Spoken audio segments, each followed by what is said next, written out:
Hello, and welcome to Dire Bear. It's Tuesday night, and this year that means we are playing Valley by Night, River City, Vampire Phew. 5th Edition actual play. And this year we're going to start off with our session 0. So we're going to introduce you to all the characters while we kind of get introduced to each other. So I'm going to start it off with a roll call. I'll call each of your names. Tell me your character's name and their clan. Rappy. Hi. My character's name. Iola Spencer. She is a Malkavian. I think we said that they were all newly vampires, right? Mm-hmm. Fresh-ish. A few months, couple years, something like that. She's, I think, a year into this life. And she kind of just came into the area. Okay. We'll probably flesh out more of where she's from and all that as we go on. Yeah. Jeremy. Oh, hello. I am playing Egidio Luna. We'll see how many names he goes through over the course of this campaign. I think Egidio I can pronounce. Oh, I'm not saying that. I'm not saying that for anybody here's sake. I'm saying that because of some stuff he's doing. Oh, the character may go through the name. I thought you meant have many Yes. different ways I would butcher it. I'm sorry. I assumed I was being attacked. You're good. Not yet. Not this time. Oh, okay. He is Hekata. He is similar to Iona.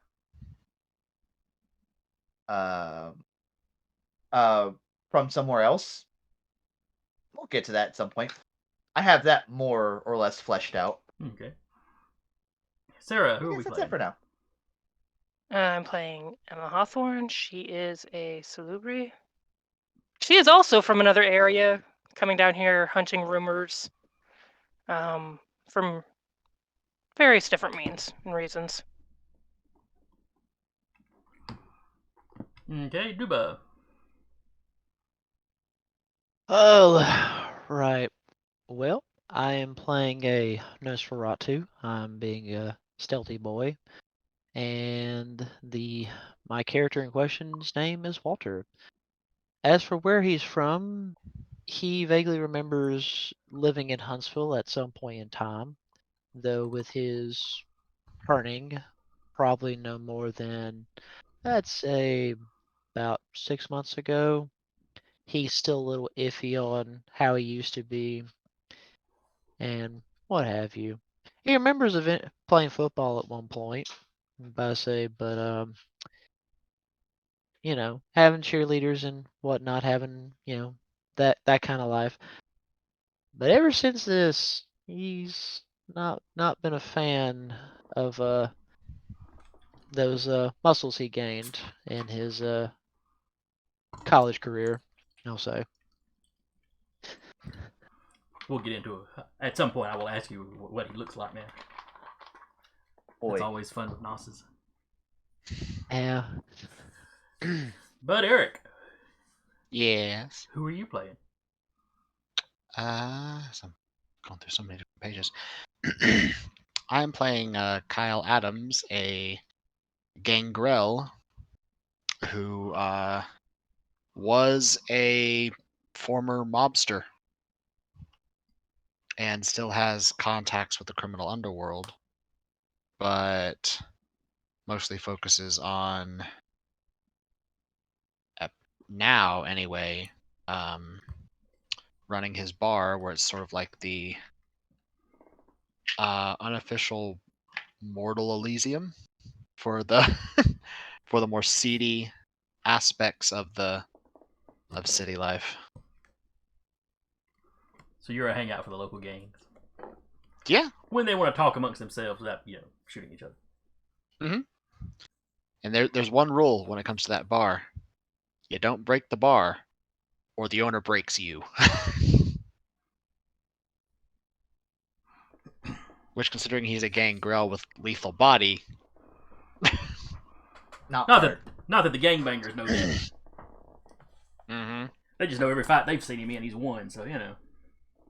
Yep. Yeah, he kind of has he has a bit of a reputation amongst the mortal criminal elements of the city. Now, is he from Decatur? Yes, Or did he move in? Okay, so he is from Decatur. he's from Decatur. The one person One from native. Decatur. Yep, he is from Decatur, and that's why he's kind of known. Oh, Walter might be from Decatur. We don't know yet. Well, he said he remembered going to school in Huntsville, so Oh, that's Yeah. fair. he's certainly from the general area. Yeah. He could have lived in Decatur or went to college or something in That's Huntsville. true. There He you could have go. lived one place and moved the other. You know, Mm-hmm. he doesn't sound like he really remembers for sure. I will add in that said because it's kind of obvious. What one of his flaws is he very much has that aura of being a very dangerous person. Mm-hmm, mm-hmm. Well, he probably is a very dangerous person, but I had to guess. Well, yes, but I specifically took that flaw of obvious predator. Oh, okay, so the mortals recognize something in you. They don't necessarily know what it is, but they know something. Yeah. Exude a predatory demeanor, and humans instinctively fear and mistrust you. Lose 2 dice from any dice pool for hunting except for purely physical expressions of stalking, chasing, and killing. And lose 1 die from any die pool for any social test intended to put humans at ease, and I cannot maintain a herd at all. So not going to be our face this time. No, I am not. I actually have not necessarily a tangent, but like a side tangent. Do it. for First it. one of the year. Let's Year go. tangent? It's actually aimed towards Duba. So last I heard, Duba wanted to play Hekata as well. So I'm just curious as to what change, since we're talking about character stuff, where the mind change went. And like I'm all for Walter right now. I love him so far, but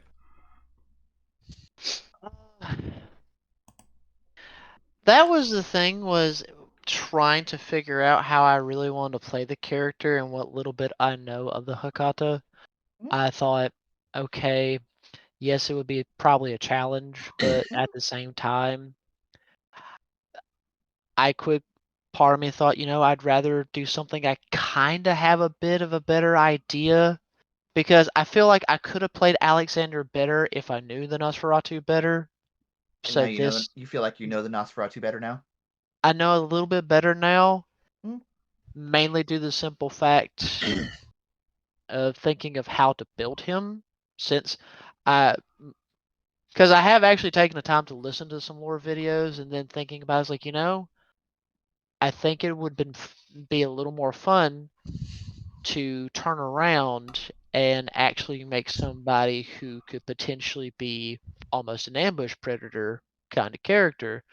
Basically, he comes up unseen, you ain't paying attention, and then back to not being seen. Just coming around continuously, ducking and hiding.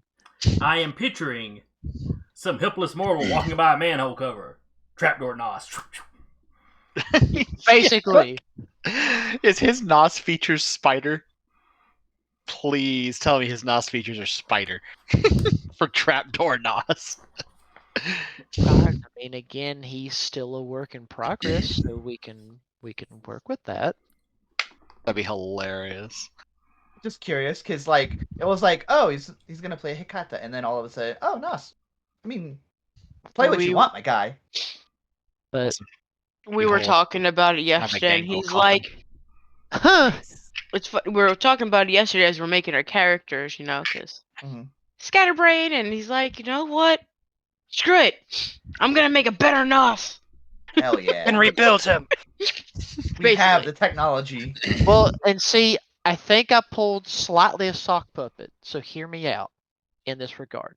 So for his abilities in Obfuscate, Mm-hmm.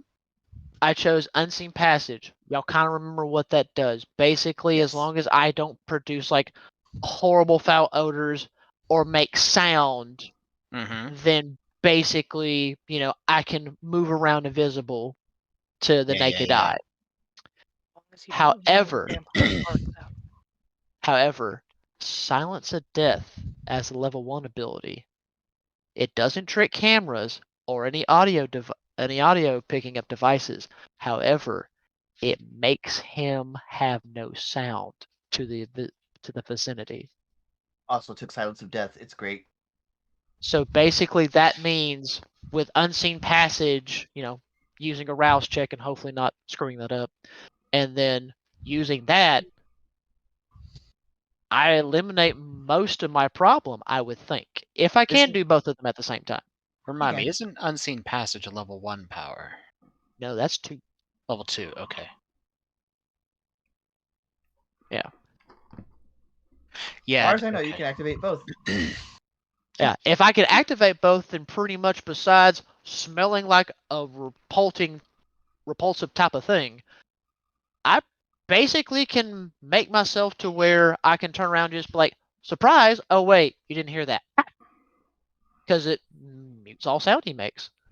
The only thing is he cannot mess with objects because those will produce sounds, but he will not. So if you grab someone, everyone could hear them screaming. Yes. If you put, I think I like the metaphor of if you push them against a chain link fence, the chain link is gonna rattle. Yeah, the chain link will rattle. However, he won't make noise. The way it's worded is you have to make a big noise, and I guess that's storyteller discretion to break the ability. Yeah, Just hold basically the like lightning box. Falling off a cliff or something, or screaming at Yeah. the top of your lungs. So But base- cracking a door open and slip in and out probably wouldn't make any noise unless the door was alarmed or something. Yes. But basically, like, if I slam a door or something, that will be heard. Yes. Okay. If I do something out of the norm and deliberately be loud, then it's just like, well, you just screwed that up. I'm just imagining, and if I was like, where'd the NOS go? I don't know, but why won't this guy fall down? Talking about the gangrel that's in their face. Oh, another quick question about your characters. What generation are each of your characters? I think we're all 12. I think we're all 12th gen. Yeah, we're just shy of being thin bloods. Wait, no, no, there's 16th then is Oh, Thin no, Blood. 12. 5th Yeah, is no. 15th Never mind. Yeah, is fifth been a just while. before Thin Blood. Been a while. I thought that's Yeah. what we all were because we were So just that newly. they I added have to it 13th. when we played before. 13th and 14th was Thin Blood. Okay. Yeah, it's basically now where the 16th is Thin Blood, and then 15 and 14 are pretty much the newer folk. Okay, so Ah, we're 12. okay. So 12 we or 13? no we if I mean that if 14 and 15 are neonate level, 14 through 16. 14 through 16. No. So, No, 16 is 12th Thin and Blood. 13th is neonate. 14 to 16 is Thin Blood. So we'd be 12th and 13th. Yeah. Okay. That's what I thought. Okay. Then I misread. That's on me. No, you're good. Yeah, I'm 12th gen. I put down 13th. Yeah, the generations thing on Roll20 still has it has 14th through 16th listed as 0 blood potency. Well, 12th and 13th have 1. Well, that blood potency chart did get updated. Yeah, we'll have to check and see if they updated it on this or not. But that'll be for next week. That'll be for a job we do halfway through the campaign. Yeah, but when it comes up again. So I'm looking and I'm like, I could be the face half a year of the group because my charisma's like 4 dots. Now something fun I'm going to do with my Nosferatu is use the ability of 1,000 Faces, or the Mask of 1,000 Faces, in the Obfuscate. Show up as a random person. Yeah, because the beautiful thing is, him at least being able to secure a good haven, which could literally be anything, but basically it's just nice of the thought of the way I understand the mask working is basically, I basically look like someone who looks like they should be in this area. I don't look out of place. You don't look like a specific somebody, just somebody that fits in. The Okay. downside to that is the Bane of the Nosferatu. That's what I was saying before. Your bane is you can't change certain things. That's why when you first brought it up, I said, "Can you use that as a nos?" I don't see why I couldn't, since I can use obfuscate. Well, But- the thing is, the Bane for the Nosferatu says you can't manipulate your appearance. You still appear Nosy. Ugly. nosy. Yeah. Why And, are the Nos not in this damn book? In addition, any attempts to disguise themselves as non-deformed incur a penalty to your dice pool equal to your character's bane severity. This includes so he could do it, obfuscate but power, mask of 1,000 faces, and imposter's guise. So it wouldn't stop him from using it. It'd be a little harder for him to use it than if one of y'all had it and could use, and use Yeah. it. I mean, if he wanted to change the way he looks, but still looks deformed, he won't have that issue. Oh, But no. if he tries to make I look like a himself normal look guy with non-deformed, horrible burns now. yes. I mean, maybe it's just You're kind of goes deformed. with the knowledge of, what people in certain areas wear or something like that. Kind of more like the body language versus the facial appearance. Okay. Yeah, because I can imagine, because in my mind I was kind of imagining him kind of almost looking like way too big of a bulky figure kind of person. But I would imagine with the Mask of 1,000 Faces, if he could just kind of get rid of some of the ugliness just a small bit, just kind of look just like, ooh man, you a big fella. It's like I had conditions, So one of his features is that he's like overly muscled. Basically, that's why he regrets his muscles, is because he's now a little too big. Now my question is, does he look like somebody on steroids that like skipped leg day? Or No. Hey, Vancouver by night. Hey, Vancouver He's by in the chat. night. What's Hello, up? hello, hello. Hey! Man, it didn't take you long to find us this time Hey! at all. You found Yeah. us again. You found us again. Yes, you did. Hello. Welcome back. But actually, you're not far off. Basically, he looks a lot bigger in the upper body than he does the lower. The Dorito. Like, are his legs comedically small, or do they just look kind of normal? And then They look more normal-ish. He himself just kind of looks like a big SOB. You know what I picture as you're describing that? Mhm. Anthony Birkin, the boss fight from Resident Evil 2. The big upper body and the human-sized legs. You wouldn't be far off from how I'm imagining. If you had like an eyeball right here, you'd be right on point. I can't find any pictures, sorry. I was hoping for drawings, but there's no drawing. Hang on. I am going to throw y'all a. Oh, William into the Birkin, sorry. Discord. Oh, God. I'm gonna put some body horror in chat, so Fantastic. yeah. God. I'm gonna put it behind spoilers. Yes. Yeah, Oh, that's what yeah, I that pictured. dude. Yeah. Yeah. Yeah. Yeah, maybe not with the eyeball, though. Yeah, that's it. It could just be sinew. All right. So anyway, we figured out what more or less what Dicka or what Walter looks like. All right. It makes sense for him to not have a last name then. Well, it sounds like his memory's a little shredded. So. Well, again, when you go through a very painful, disfiguring, once you've been claimed by Nos, you're gonna want to probably forget a few things.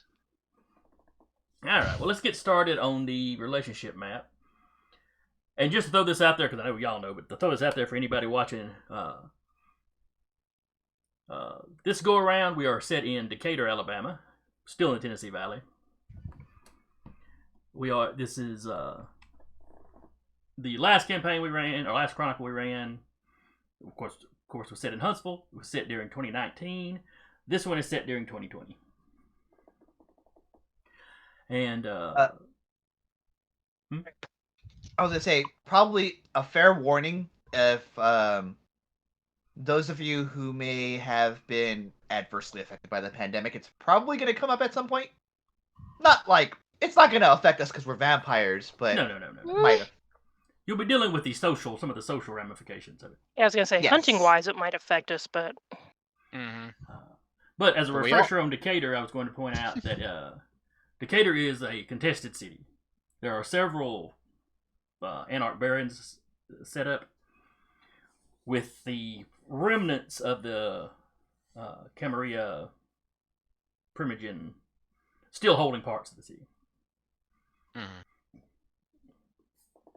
And I'll get into some of the different Barons and whatnot later. Or at least I'll give you the big time guys. Because in an Anarch city, you might have like one city block, and that might be your turf. You might have a bar in its parking lot. Yeah, there's just no telling. There are similarities between how a Camarilla city works, but it is not the same. All right, so for the relationship map, I hope everybody's got a sheet of paper and a pencil. Does a Word document count? Yeah, I suppose that would work. No, that does I seem have- easier than typing everything else out. MS Paint might work. Time to crank out the Rolodex. Yeah, so are you still going to be in charge of the Rolodex, or do we need to appoint a new Rolodex here? Thematically, you might want to have a new Rolodex here. I'll be keeping track of the people that Kyle needs to know for his work. But Kyle is very much not the face of our group of vampires like Samuel was. So it will not be nearly as important for me to remember everything. Just plead rude gangrel. Yeah, pretty much. All right, so however you want to do it, I don't know if it's going to be visible. Well, that's kind of there. Yeah, hard to see. Yeah. Well, you need to jot down the names of everybody in the group. Last time we did this, we did it before Duba joined us, rather. And so you basically made a square with everybody's name in the corners.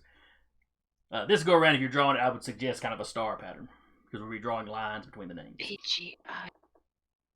Weird isosceles star bullshit.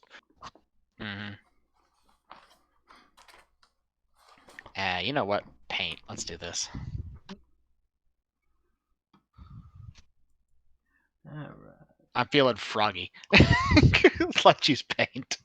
The kind of chaotic energy this game needs. Because it just doesn't have enough right now, apparently. All right. So we got everybody in the coterie. So yeah, write down their names. Draw a line between your character and two of the other characters.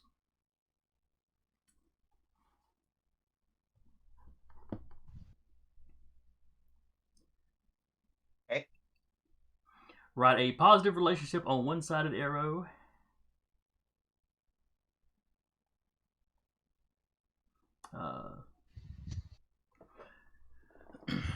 I wonder if we need to stop and go over personalities before y'all do some of this. Might help. Yeah. I'm thinking last time we may have talked it out more pre-game. We've definitely had a lot of pre-gaming. So Sarah, tell us a little bit about Emma. Just kind of her basic personality. She is very much the healer. She does not have any real offensive vampiric powers aside from just general vampiric stuff. Mm-hmm. She can cast a gun very well, just because her sire kind of forced her to learn something that would be a defense. Okay. Very. So, does that make her timid, or? She's very soft spoken just because she doesn't know what happened to her sire. She doesn't know if he's dead, if he has just disappeared. And being a salubri and being kind of hunted, she's trying to keep as out of the spotlight as possible. Okay. She's not going to go up to someone and shake their hand and be like, "Hi, I'm a salubri." Wink. Just one wink. Wears a lot of hats, scarves, beanies. Okay. Eric, give us a little bit of Kyle's personality. Where to begin? Okay. Basically very gruff and well, best way to put it is I could actually pull up his convictions, the things that he believes in the most. One of them is none may control me, nor will I be bound. And the other is never take someone at their word. Their actions will tell their worth. Well, the first one sounds very Anarch. The second one sounds very Gangrel. Yeah. So if that gives you a pretty decent idea, he's very much, I am my own person. I am the master of my own fate. You can suggest things to me, but never tell me to do something or try to control me. And for him, it's the things you do more than the things you say. So, like, there's some of the clans that rely very heavily on, mental powers, for example. He has a deep distrust of, because they rely more on using that power to kind of brute force their will on people, as opposed to the actually doing things. He outright refuses to deal in favors. He will never do things for a favor. He will never call in favors. His thing is, you pay me, and then we'll talk.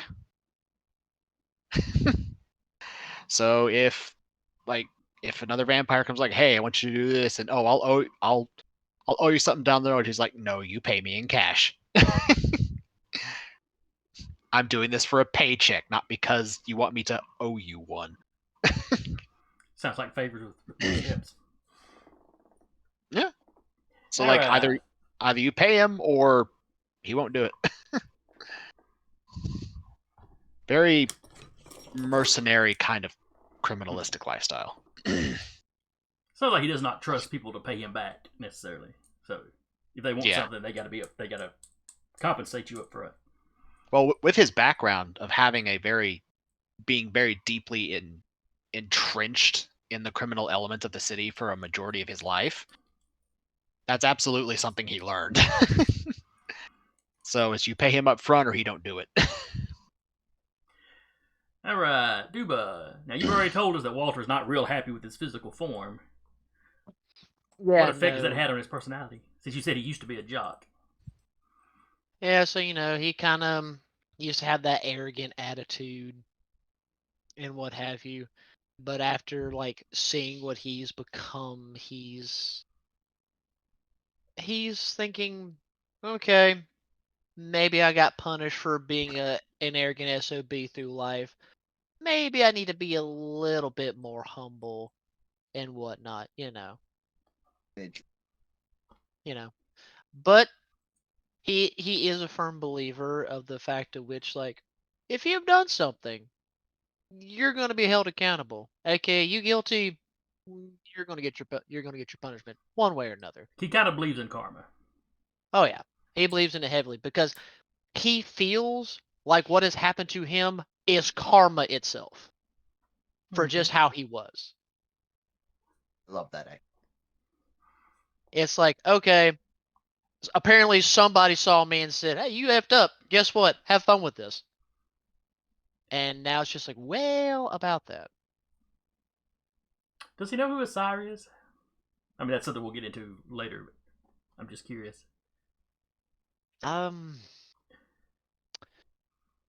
Or is it just kind of his memories before his embrace that are messed up? It's pretty much his memories before the embrace that's messed up. As of actually thinking of a sire on me, I haven't really done anything. If you have free time, before next session, I'll happily work something out with you. Maybe we can throw an interesting design together. Mystery sire. I mean, I'm fine with that. Because again, you got turned into a nos. It was painful.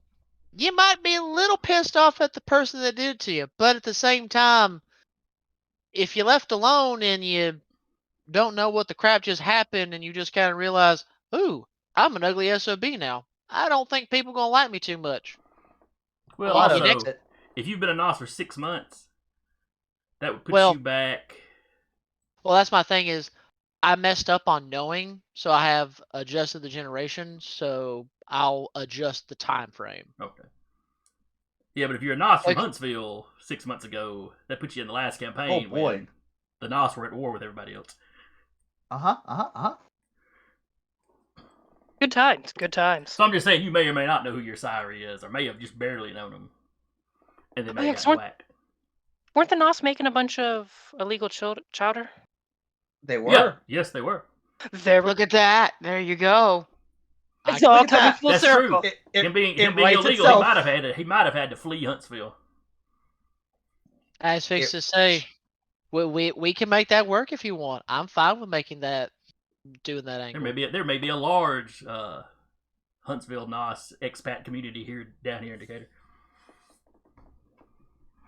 Some weird bunch of that weird coterie up there just totally screwed it up for everybody. Jeremy.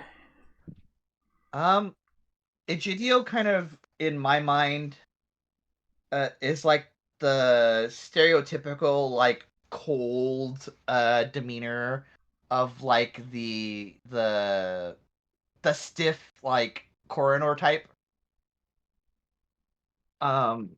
At least, when there's a body.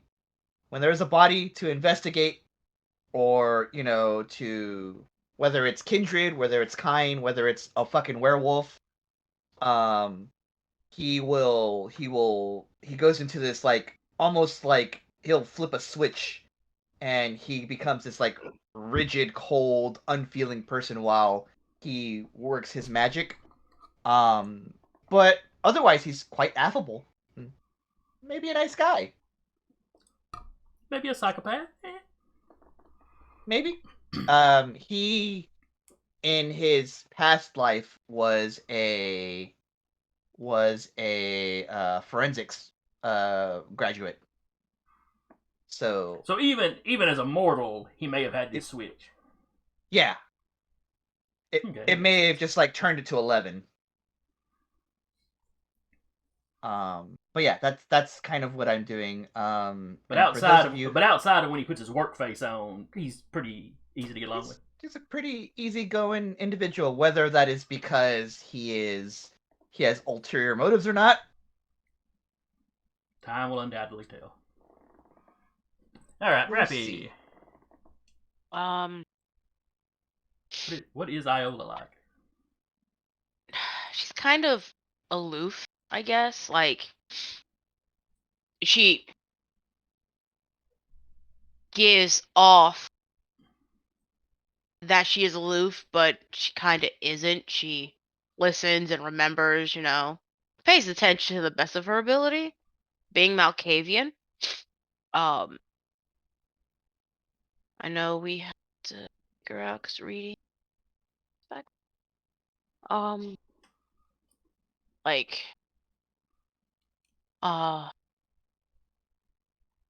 think that's really it. Like, she comes off like aloof, or like kind of not aloof, then like kind of whimsical, where she doesn't look like she's really paying attention to the surroundings or to people talking around her, but she does. She seems a little flighty. Yeah, she appears flighty, but she's not. I'm picturing this one chick from Harry Potter. Luna Lovegood, I was just about to Luna say. Lovegood. Yes. Yeah. There you And he just pops off with obligatory wisdom. It's like, okay, yeah, sure. I mean, You were paying it attention. works. It works though. You say a random that's actually what I could see her like just this, and then down the road you're like, oh, that's Children in the playground? What? No. Does Iola feel about children in the playground? she just kind of has been in the area more recently, so she really hasn't traversed much. I think they're referencing the Dead Children's Playground from up in Huntsville. I know Yeah. that's no that I know. She hasn't really gone into Huntsville to kind of see the area to visit the playground. Now, one more question, kind of directed to all of you. Mm-hmm. Why are you an Anarch? I mean, some of them pretty obvious. Kyle's whole personality screams Girl. Anarch, and They your don't- entire clan. They don't like me over there. Well, to be fair, with the Gangrel, Otter's dipping out. See you later, Otter. See ya, Otter. Otter. Thanks for See coming by. Otter. yeah. Although, to be fair, with the Gangrel, it wasn't so much. We're gonna be Anarchs now because freedom. It was more. Oh, so the Camarilla just lied to us. Because we all just felt our clan, our clan Methuselah, wake up. Antediluvian. Or antediluvian, that's the word. Thank you. Yeah, I said that. I went, wait a minute. Even bigger. Yeah, because like the entire, I think, yeah, didn't the entire clan feel their antediluvian wake up? One of them encountered it. He made a big deal about it, and then he wound up dead shortly after. And others have been running into him sometimes when they earth mail, that sort of thing. Mm-hmm. Isn't he supposed to be? Isn't the antediluvian supposed to be like somewhere in the New York sewers, or was that retconned? I don't remember if it was that one. That may have been the Zemitzi. Yeah, Okay, that's the Zemitzi one. Okay. Not that any of your characters would know about that anyway. Yeah. Fair. The Gangrel antediluvian in some circles is technically considered to be Gaia. Yeah, the vampires may consider that. I doubt the werewolves would back you up on that. The werewolves Vampires absolutely would, wouldn't. yeah. But the Gangrel, there's some like in like their long oral tradition history of telling stories where it's like they're, I forget the. Well, we're getting off on a tangent anyway. Sorry, yeah. Tangents? Come on now. Yeah, weird. Duba, I think in our previous question to you, we kind of figured out why you're probably an Anarch. Yeah, a little bit. Being an illegal child would probably have Huntsville's new scourge hunting you down if you had stayed in Huntsville. A little bit. And while it would be kind of fun to have Rappy hunt you down as Maeve, since you got out of town, she doesn't have Full to. circle. Full circle.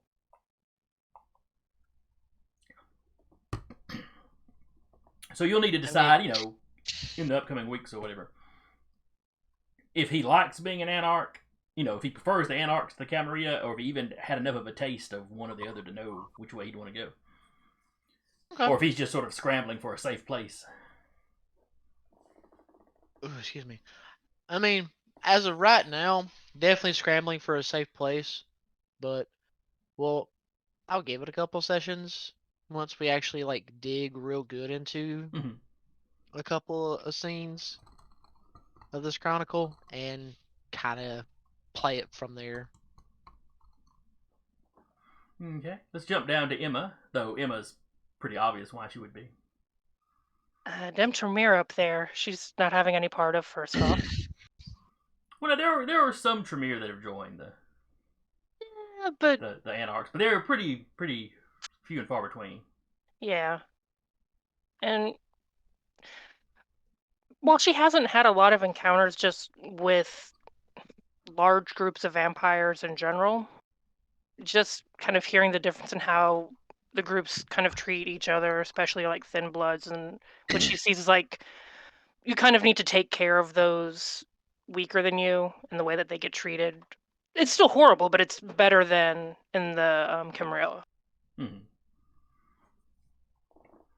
They're not getting branded around here, so. So she might not be like a super enthusiastic anarch. It's just sort of lesser of evils. Yeah. Okay.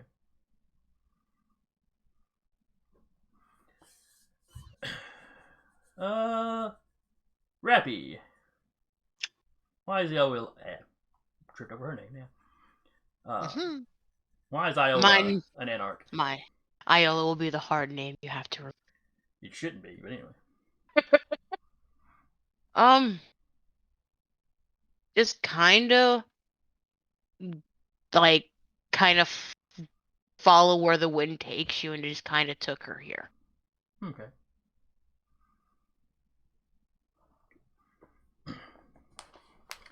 Has she fallen in with the local Malkavians? No, she just probably got into the town Okay. maybe a week ago or something like that. Okay.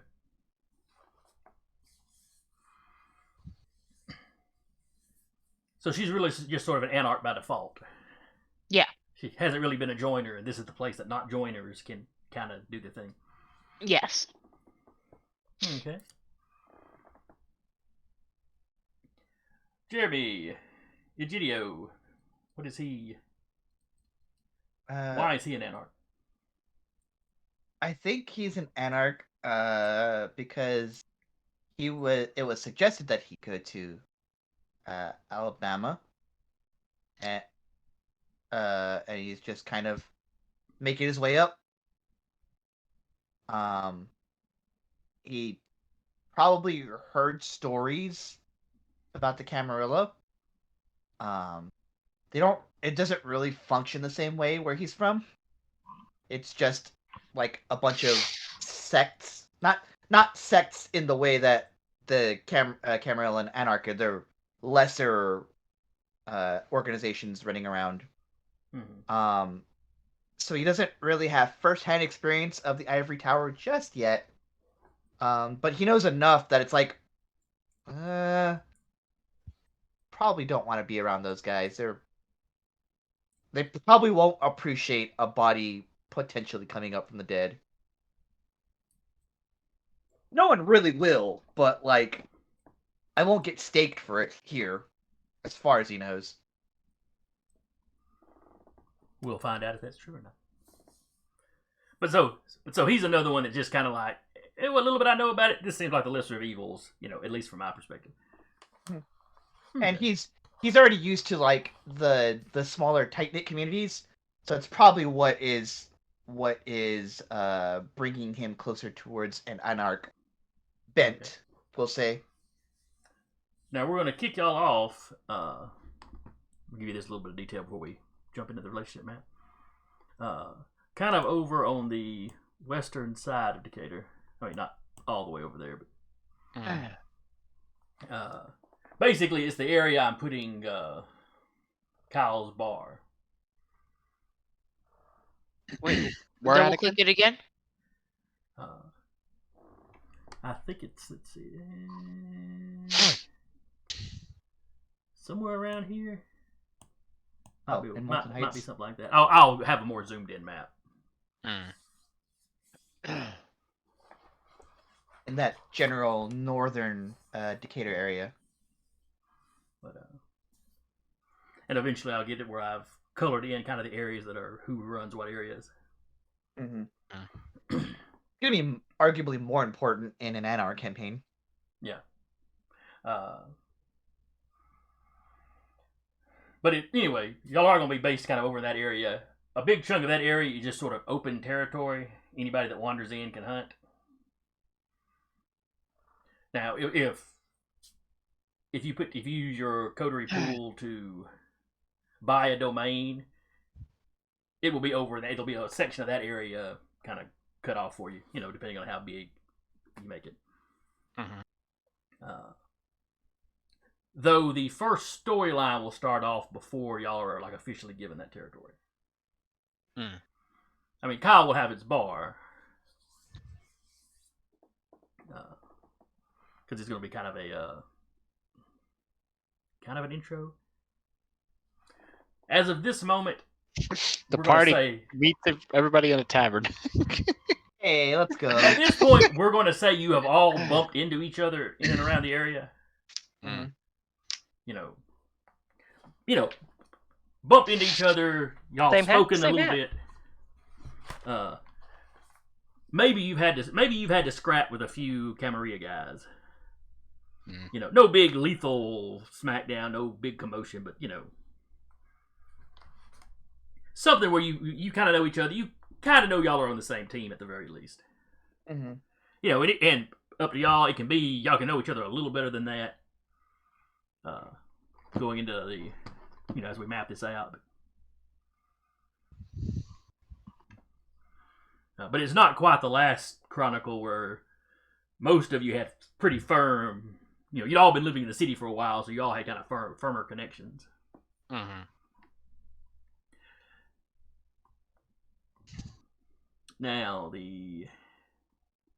let's see, y'all should have all the character names written down. Big important Yeah. question. Does the area around the bar have a Waffle House? God.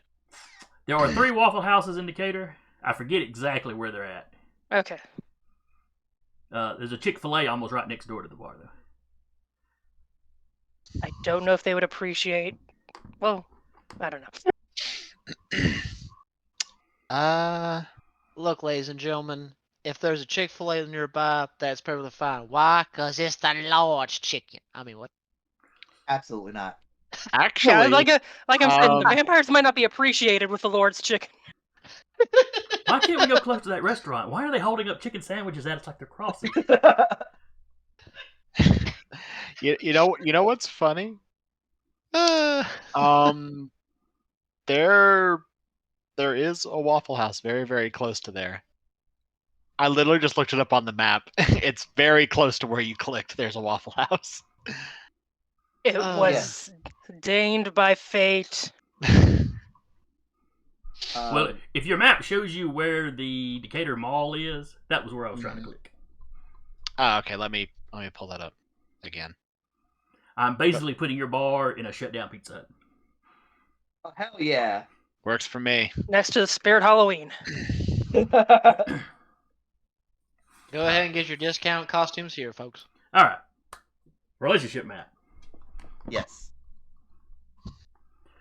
All right. Rappy. Pick one of the other characters Okay. and draw a line to them. Is this a blue line? Of your choice. If you're doing the color code, I suppose it could be. I'm not sure Yeah, they give a. I'm color coding because I don't know how to draw a map on Google Docs. Oh, we're right next to we're literally almost right next to a hospital. Yeah, just a little bit down from one. Code no. But yeah, just a little bit south of Danville Road, there's a Waffle House. So Yeah, you are fairly close to the border between one of the baronies or some of the Anarch controlled area and some Camarilla controlled area. So the way I know we're doing the relationship map, and I'm sorry for interrupting, but the way I'm understanding this is there is territory that is specifically has a barony there, and there is Anarch controlled territory that's open season. Yes. Okay. Anarch Sorry. territories tend to be a little overpopulated. Fair enough. And in the current state of the city is currently at war, essentially. The 2 or 3 most powerful barons are running stuff a little more than they would be under normal circumstances. The only tradition that they are very firm in upholding is the masquerade itself.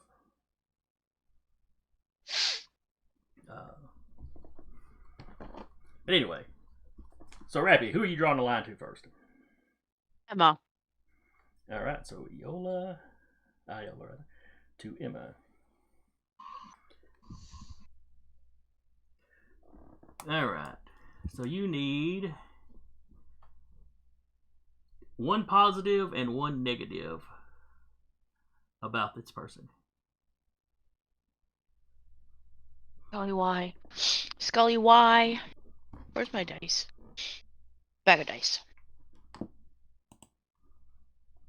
The positive is she seems very sweet, kind of giving off the nice kind of vibes, like, you know, she's not gonna stab you in the back type vibe.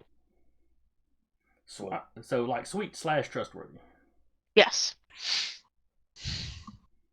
Okay. And a negative. Negative. Negative.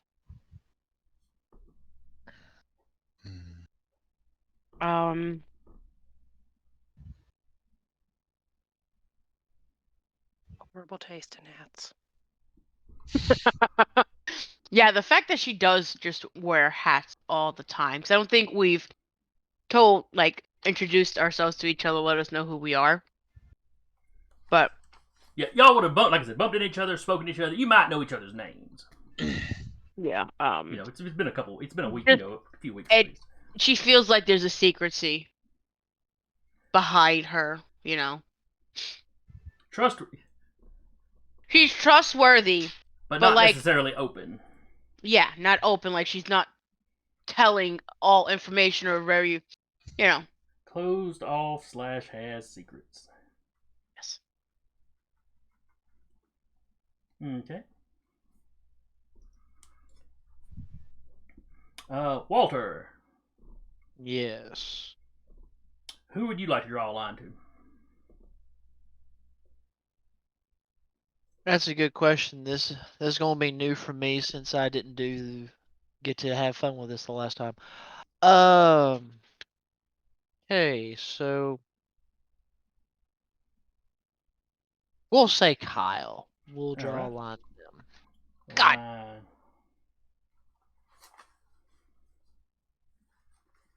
Slap cat. That's why cats are Yeah. outside things. Well, Cat decided to be like, Dad, your lap's open? Perfect. Yeet!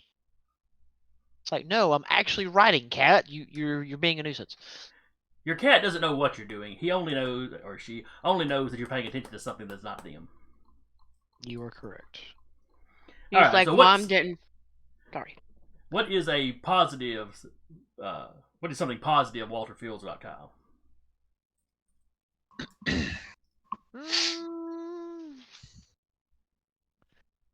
I would say Walter would think Kyle is a reliable, like the reliable one of the group. Like if I need something, that man's got it.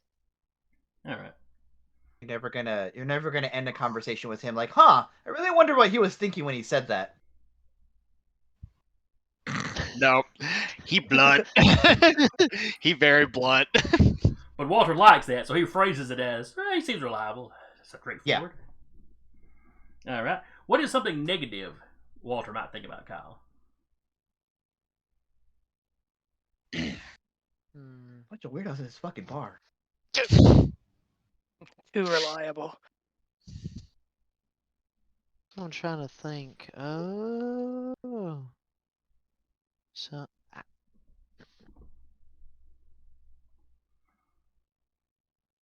So some negative descriptor examples would be mistrust. You could be in competition over someone's affection. You could feel a need to upstage him. Wants his blood doll, though he doesn't have one. I'm just reading off the examples. No, I get what you're saying.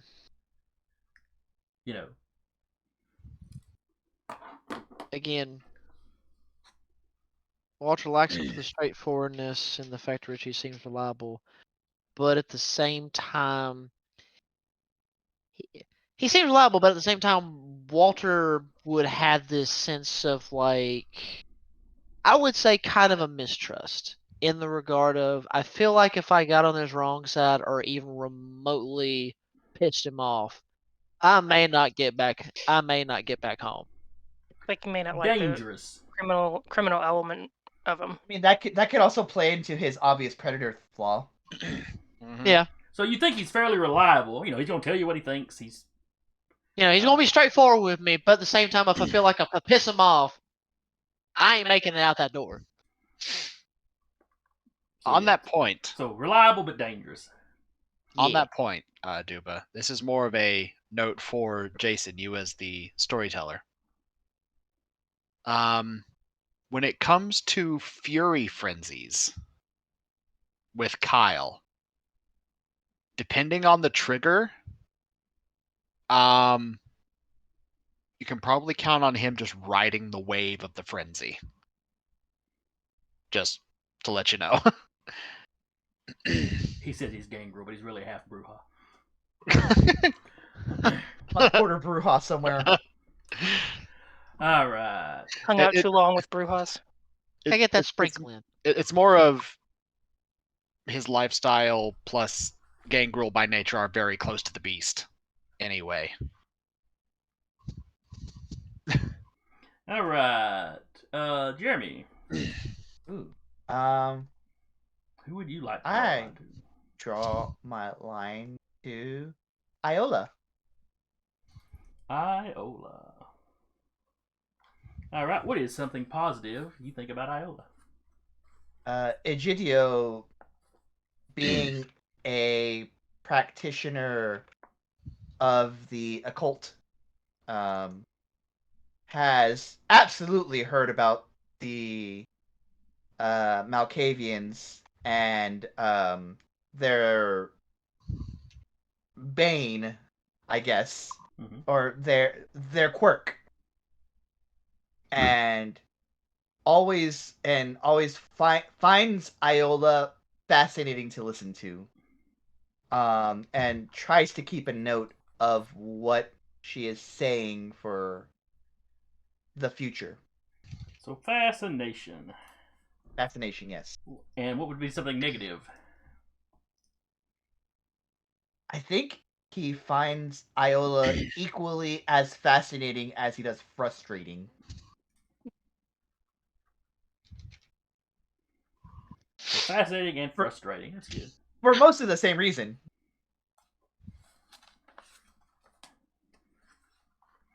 All right. Who have I not let draw? Emma. Yeah, Emma and Kyle. That's what we got there. Question before that. Mhm. How much of his medical background would Egidio let on to? See, as much as you'd ask. If you want it to be like, oh, he's like, Well, if you ever asked him, he'd be like, oh yeah, I graduated from Ciudad de Mexico. yeah. Because you also have medical background, so I'm going to draw line to Egidio. Because she would appreciate the same kind of like medical background, being able to kind of flip a switch to go into a certain mode. At the same time, she thinks he may have broken that switch and is afraid that flipping it too many times, it may just become permanently broken. All right. So she likes his professionalism. Yeah, appreciates like the medical camaraderie and stuff, but she's afraid may just be totally tossing the Hippocratic Oath out the window, and she's convinced there's something going on.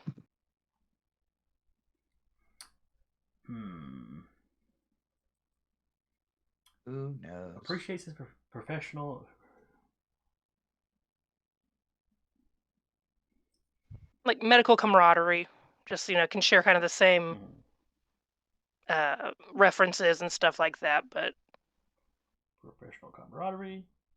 thinks But worries about his mental state. She thinks becoming a vampire may have affected his humanity far greater than it's affected like her own, and is going more against like the medical stuff that she'd been taught while she was still alive. Okay, so worries about his humanity. Yeah. Yeah. It's just her overall worrying about everyone's humanity. That's her blanket worry. Yeah, I had put down appreciates medical professionalism, but fears he violated his oath. Kyle, who would you like to draw a line to? Hmm.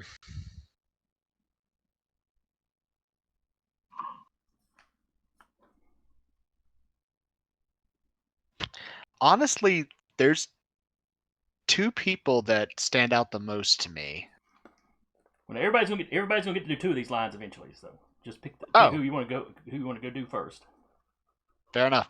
Emma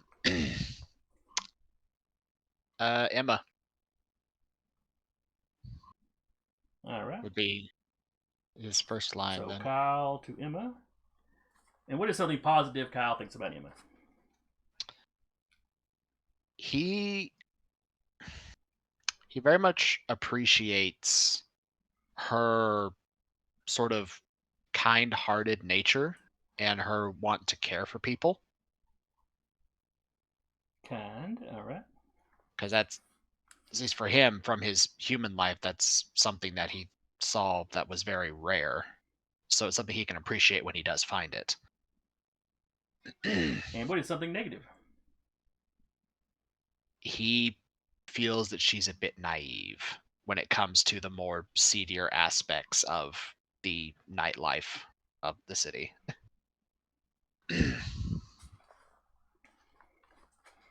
Okay. All right. I think everybody has drawn one. Yes. So we'll go back to Rappy. Pick someone else to draw a line to.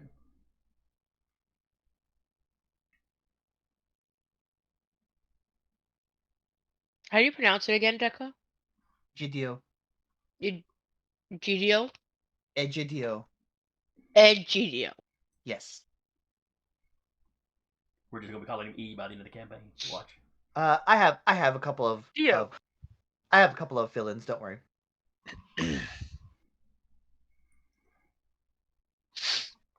All right. So Iola to Egidio. What is something positive she thinks about him? He doesn't treat her differently. Like how some other kindred will look upon a Malkavian and, you know, wacky crazy. He doesn't treat her differently for, when she, zones out or Okay. whatever. And some of that could be coming from his medical background. His fascination with her talking. Doesn't chalk it up to her being crazy. Now, what's a negative that she thinks about him, or feels about him, or whatever?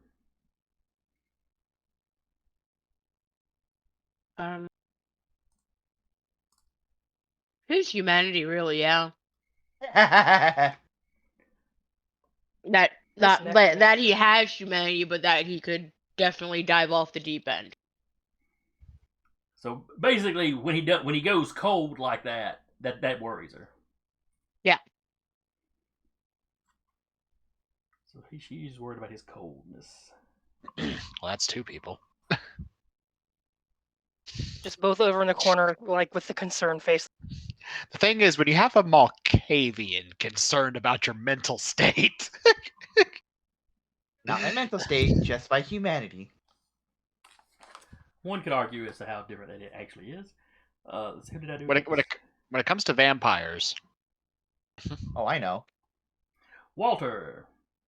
Who else would you like to draw a line to?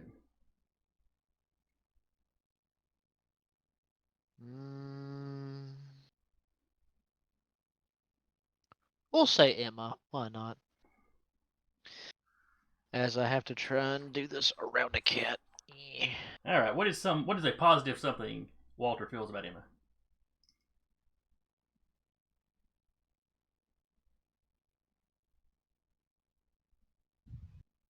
Now I'm gonna feel Again. bad when she just stabs all of you. I'm not. No, cause keeping an eye out for those secrets. Hey, stop, cat. Stop it. I would say positive thing would potentially be again, I could be, mislabeling or not thinking, but potentially that she kind of doesn't really look at him as a mutant. That's fair. She looks at him and she's like, "No, you're just like the rest of us. You got screwed over or pulled into this lot. You just drew a short straw." Does it scream and run away? The bar is in Basically. hell. All right. I'm not gonna run just because you got beat by the ugly stick into your vampire life. They'd probably have a camaraderie just because even though they're both hunted for, or not hunted, but like defined by How they certain look. visible characteristics. Now, what is something negative he thinks about her?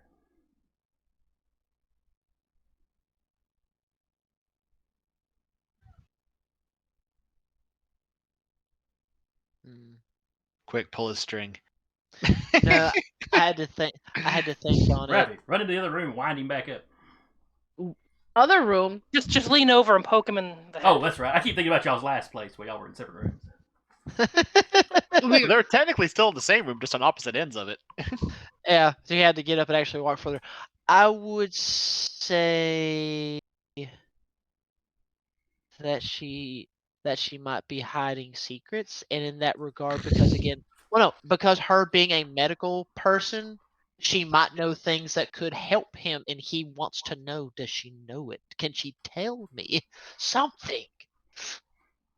So he thinks she's keeping secrets, but it's kind of he's almost self-centered in it because he's thinking she might know secrets that'd help him that she's keeping. Yeah, No, basically, good it's plastic more of a, surgeon. A really good plastic surgeon. Really good. Keeps things from you. All right. yeah. Alrighty. Egidio, who else do you like your outline to? I am going to put a line towards Walter. Okay. I break out the curvy lines now. Mm-hmm. I'm having to do that in paint. This is getting interesting. See, now I want to see the paint one afterwards. Whoop. All right. What is something positive that you think about Walter? Walter is correct me if I'm wrong, Duba, but it sounds like you're doing like a strength-based build. You'd be correct. So in seeing the kind of like brick shithouse, that's not me this time.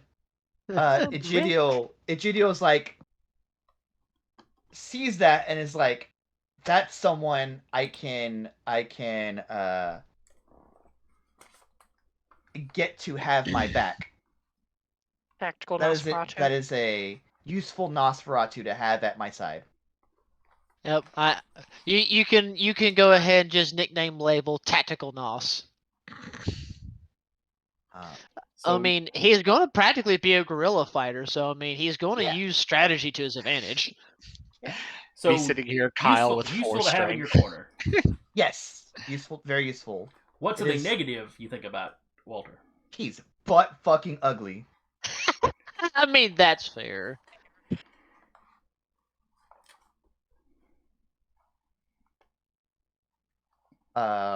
Yeah, that's what it is. You'll always notice Egidio is like looking in 2 places at once. We'll look at Walter whenever he's visible, and is kind of like looking like 3/4 of the way away. Like, won't stare directly at him. Yeah, But still, Jared's in the vicinity. yeah. It's like there. All right. I don't have a problem like touching like him if the need arises. Just can't quite get his eyes fixated on the Nos. For one reason or for any amount of reasons. Is Egidio a bit like put together? Ugliest scene. Yes. Okay. We'll get to that in a bit. He's not like Toreador levels, but he looks well off. Takes pride in how they represent so- themselves. Something you'll notice about him is that he has, despite how well he is dressed, he has accoutrements that look scattered. Like he has a cane, but he can walk just fine. For example, he has a nice like winter coat, but he's from Mexico, where famously they don't, wear winter coats. Yeah. unless a freak ice age happens. Does he have the big like coat from the one scene from Anastasia, the animated one? Oh jeez. Like, it is me, Anastasia. He does now. Fantastic. Fantastic. I just like the fact. Here, No, go ahead. me sitting here going, Kyle's not the most well dressed guy ever. But he's usually just like boots, jeans, and a hoodie. Let me see. I just like the fact that Egidio is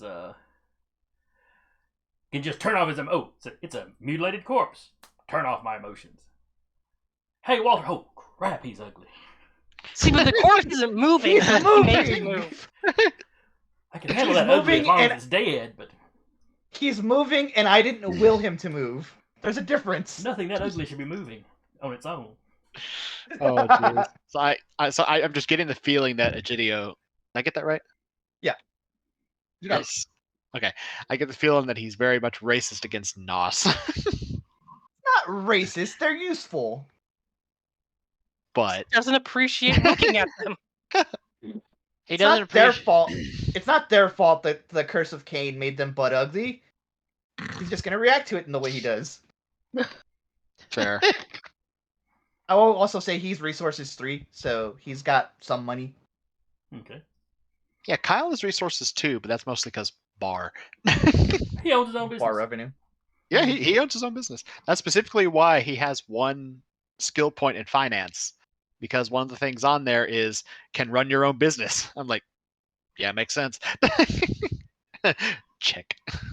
All right, Emma. Who else would you like to draw a line to?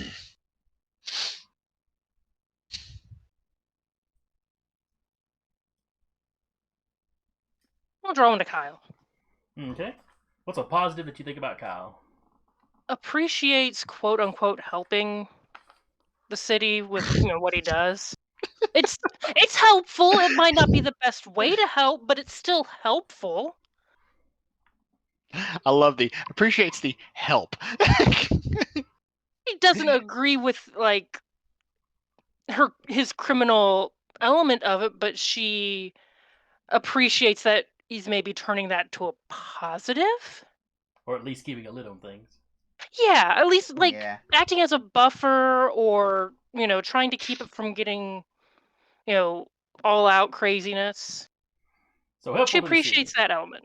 Appreciates kind of like being, I don't know, emissary, middleman, mediator. Okay. And what's a negative she feels about him? That's a feeling out of all of them, he would probably fall the first.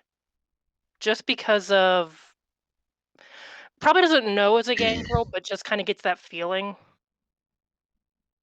Like he'd be Like, the first one off. Intuit. Yeah, Intuit the beast. yeah, just the beast may not do it purposefully, but that the beast is just going to eat him. Or they're the same person. They're just like Yeah, Yeah. they're just looking at each other in the mirror. Vulnerable just to sharing the beast. body. Okay. And Kyle.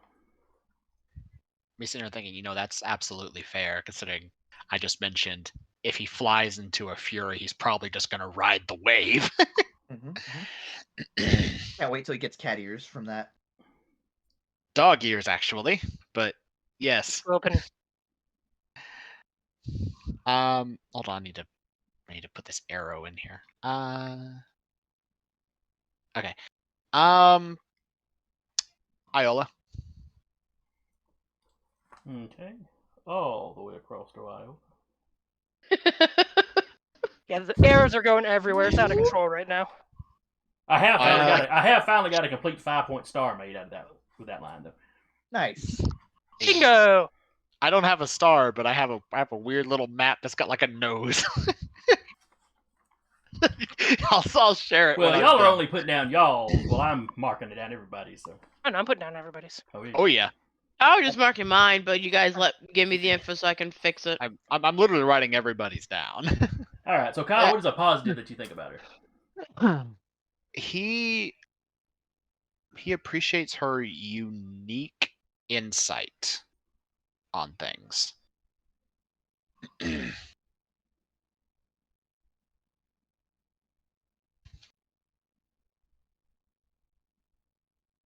All right, unique insight.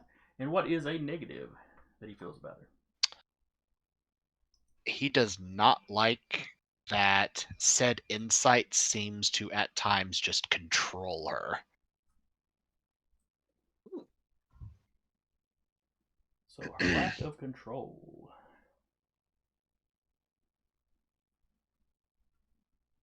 Okay. All right, that's got us a lot of useful stuff that I can use. I mean, y'all can use it too, but I don't care about that. Well, that's the thing I've always loved, especially about the vampire side of World of Darkness, is a huge chunk of it is absolutely just roleplay. I mean, like, And then if you werewolf didn't is have to right do it, now hit is somebody with a car, nice. you can. Well, yeah, but werewolf is You more like both. combat oriented, because you're literally fighting like outer gods. But well, outer gods, the Wyrm. But anyway, the vampire is very much a social game. It Werewolf can encourages be. roleplay. You know, Yeah. the one Werewolf Chronicle I was in, you know, we did a lot of role playing. I mean, we were also going through the apocalypse, so there was a lot of fighting. But Yeah. because we were playing that Chronicle just as all the end time stuff was coming out, or just after it all came out. Yeah. The only Like a book or during COVID? Yes. the only when they were killing off the original World of Darkness. Okay. Yeah. The only werewolf game I played, I remember I was the I don't remember the exact name of their sort of breed of Garou. It's the shamans that were born under the new moon. I can't remember. You mean their auspice? Yes, they're auspice. I forget which one the new moon one is. Yeah, but I was that. But I remember the final like boss was we actually ended up teaming up with a group of Gangrel. Our clan teamed up with a group of Gangrel because we were both hunting an abomination. Yeah, I think we wound up. It was our pack, some Quajin, some hunters, and some weird little girl wound up rebooting the world, basically into Exalted. Which was one of the suggestions in some of the books that you could kind of do. Yeah. Because he was picking and choosing, because they all those books gave you kind of a multiple choice endings. And he was picking and choosing through all of them as to what was going on. Makes sense. Back to this one, though. Yeah. All right. Now I am going to go through and ask you each about your sire. Okay. I will be right back. Okay, Kyle's got daddy issues, clearly.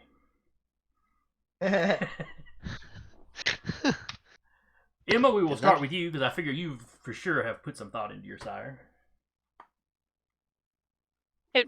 She's up until probably about a year ago. She was basically not separated from her sire. He was also a medical professional. Probably lived through World War II. As actually concentration camp victim. Got out of that, somehow got bitten between after that, and yeah. So professional medical World War II camp survivor. Learned, all the basics about being a vampire, respect the masquerade, respect, the people in authority, but also with them both being salubri, not so much don't get attached, but be ready to have to hide. Okay. And what was his name? Or her name. No, I think you said he. Yeah, I wrote it down and now I'm gonna forget it. I have it in my Jacob Bach.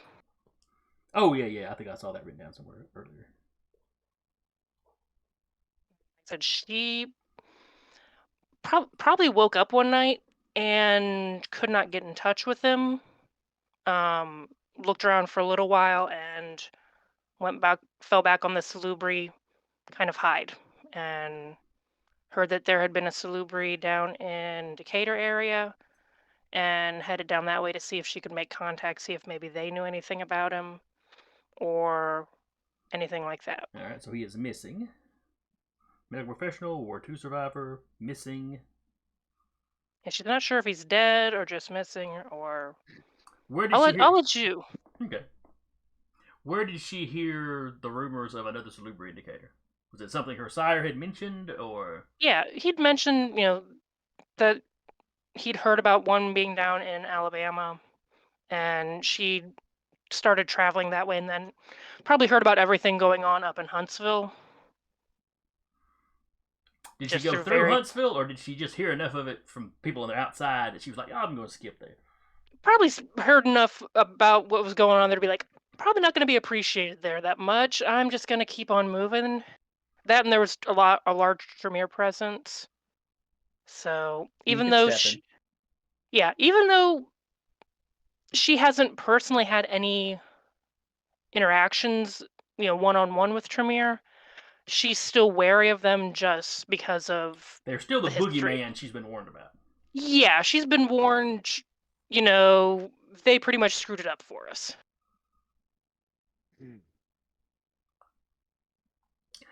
She's not going to go out of her way to make friends with Tremere.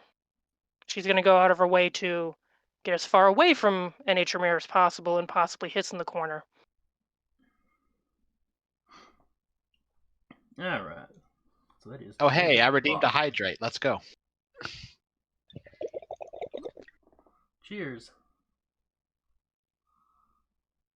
I just hydrated. I'm drinking constantly anytime I'm running a game. Good for the hydration, bad for the bladder. Yeah, I ate some pretzels, and I was like, you know what? I'm thirsty. I've got like 20,000 channel points, so let me redeem a hydrate with that. All right, so we got Emma's sire. Let's go. I leave to you to decide if he's dead or alive. We're going to come back to haunt us. Or show up to kill you all because he's gone, bat dude crazy. Yeah, whatever. It checks out. I'm gonna need that info later since I missed it. I'll text it to you. Hey. All right, Jeremy. Hi. Tell us about your sire. Egidio's sire is presumably still in Mexico. Had a she kind of taught him everything. Her name is Raquel Mendez. Spell that, please. Raquel. Mendez with an S. Oh yeah, this was on your MEN. character sheet, wasn't it? I saw Yes. that earlier. That's right. Yep.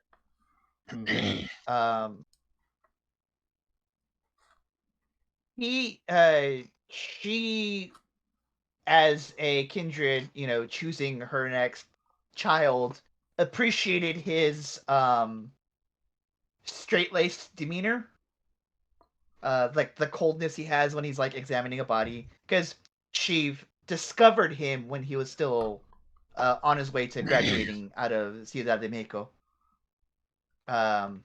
and embraced shortly after that, after he graduated. And she is somewhat desperate for him to be not a chosen one, so to speak, but a future key player in Mexican kindred politics. So naturally, he ran away. Checks out. the Sabat are a massive presence in Mexico, and just the southern United States into Central America. At least in my mind, they are. And one day, a bunch of them just ran up, or not even them, but like their minions, be it, and they could be like zombie minions, or they could be like, just random gangers that they were like, here, go fight them. You're a vampire now, as Sabater want to do. Shovel heads. Yeah. But it was too much, and Raquel asked him to go and find somewhere safe, and she did something, and who knows? But he kept running. He did exactly what she said. So he was wanting a way out, and then when she said run, he ran as far as he could. It's like, up into Texas, ran into somebody that sent him to Decatur. some weird brouhaha over there. Wait, you grow potatoes? Why Had a do you cow grow farm. potatoes? Hey, Some Jeremy, weird brouhaha. That was yes. quick question. Yes. What color best exemplifies your character? I'd say like Yes, I'm color coding this. that's fine.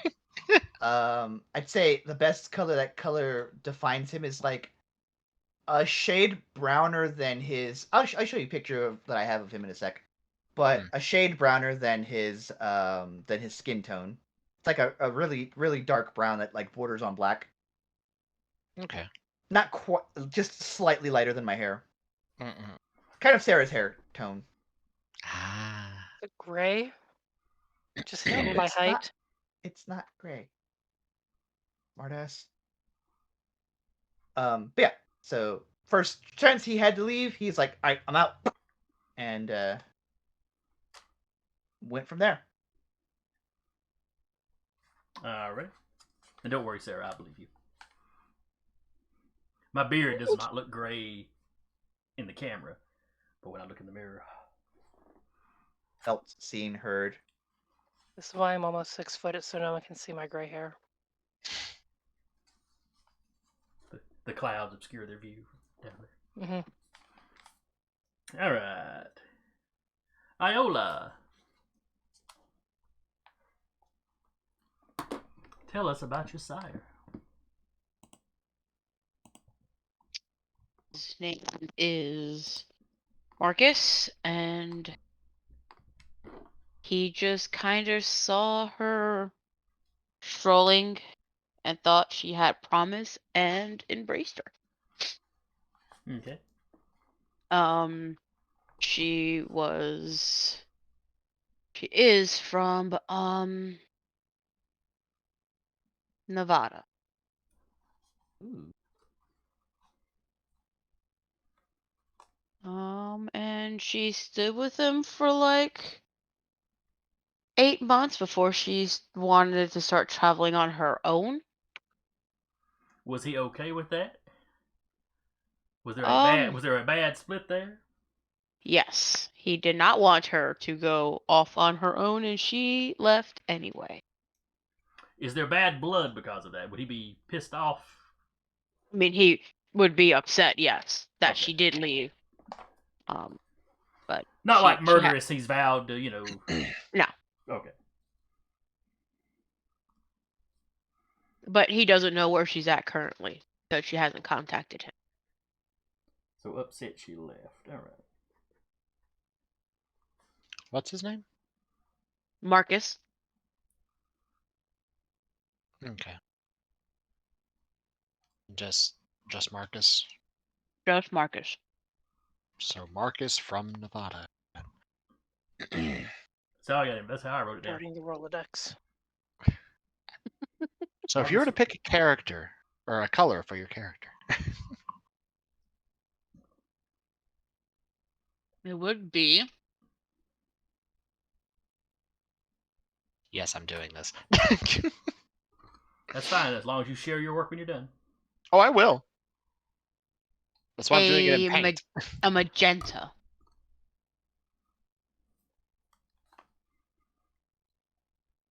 All right. Is there anything else about your sire you'd like to throw out? Mm-mm. Okay. All right, Walter. I feel like we've kind of gone over. Oh wait, Duba's not here. He has his headset on though. Yes, I do. Are you good? Or are you like dealing with cats? Officially not. No, I'm good. I can respond. Okay. I feel like we've kind of covered your sire a little bit, or your lack of knowledge about your sire.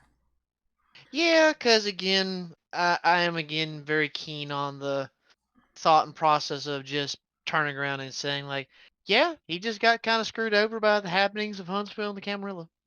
Okay. So we'll, Um, and feel free to flesh this out as however you want to, if some idea occurs to you. But for the moment, I'm just going to kind of go with the theory. He was part of that mass embracing that Grandmother Dorcas was doing. So Oh, yeah. you probably saw your sire and kind of knew him on sight, but everything was so chaotic, and you were on the run almost as soon as you were halfway getting your footing. You were on the run because everything was over. Yep, and basically nobody wanted to deal with him. So unknown sire. Yep. Unknown sire. Likely deceased, but who actually knows in the chaos that went on? Exactly. There's so much potential for That does leave me a little playground I can play in. I mean, But that is if the I- nice if we- thing. If we don't give our storyteller a couple of breadcrumbs here and there, as he gives us some, what kind of players would we be? Exactly. Also, Sarah, color, Duba, color. F it, Green. red. Done. I love how we picked the opposite color. It fits. It fits. I'm All right, literally so- color coding the lines between the characters. Oh no, Oh, I fires. remember. I've heard you. Yeah. All right, Kyle. Who is your sire? Who is? What is? What is happening? Why? Is your sire? Why is it What happening? are those? What are the? Yeah. His name is Brian Regan, or Reagan, however you want to pronounce the last name. Any relation? It'd be Reagan. it'd be Regan because Reagen. Okay, that's how I had to spell it. Okay. Yeah. So Byron Regan. Brian.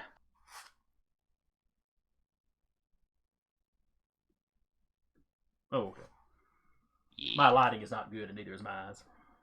As I end up typing out brain. So.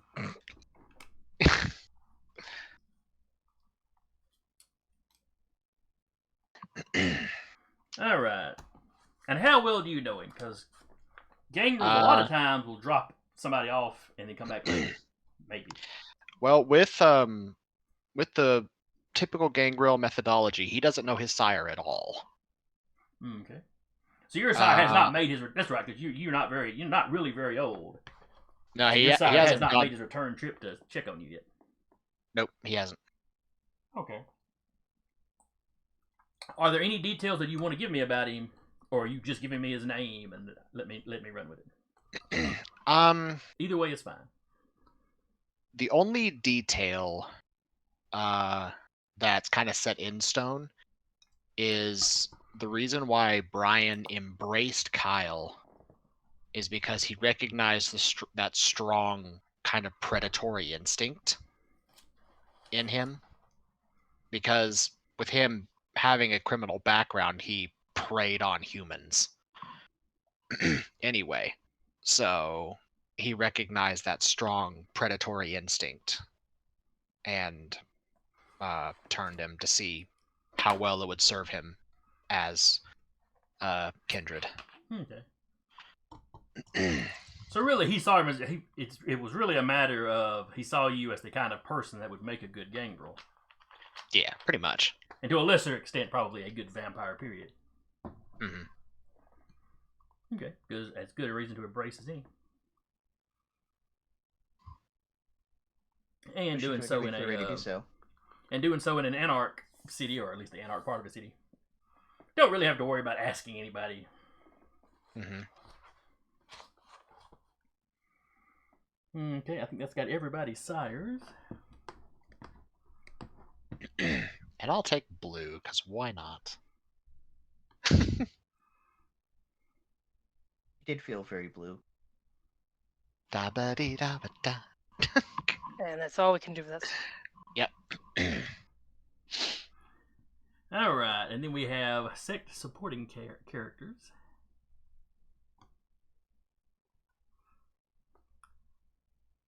Alright, so every vampire except the merest child, which y'all are pretty close to merest children's, but not quite, has connections in their sect.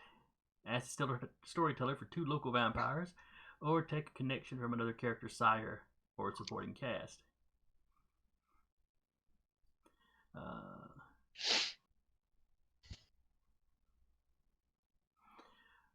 Oh yeah, with the sire you're supposed to have their name, clan, but they're your clan, so I don't see where that comes from. And year of embrace. So Walter would have no idea when his sire was embraced. Sarah, you told me kind of the range that yours was in. Yeah. Kyle doesn't know his.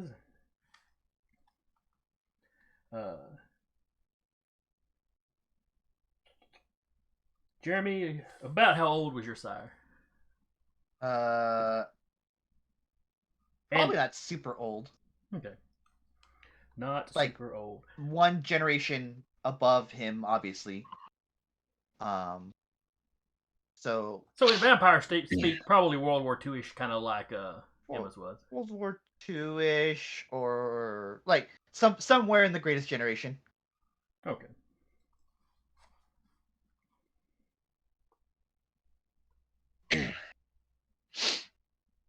World War II Mexico, probably not the same as World War II America, but that's something for me to research later. Hey.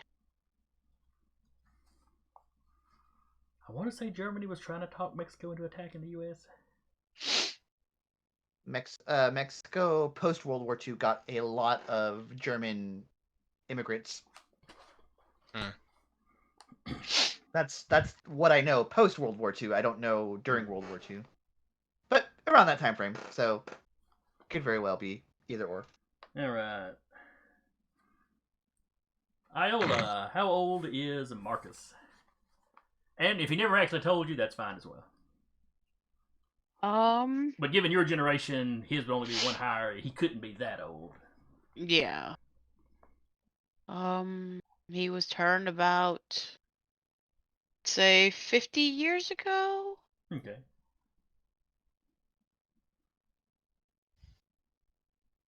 Well, he might be a smidge younger than the other 2, but not. Well, no, because they were turned post-war. Yeah. It's all kind of ballparky. All right.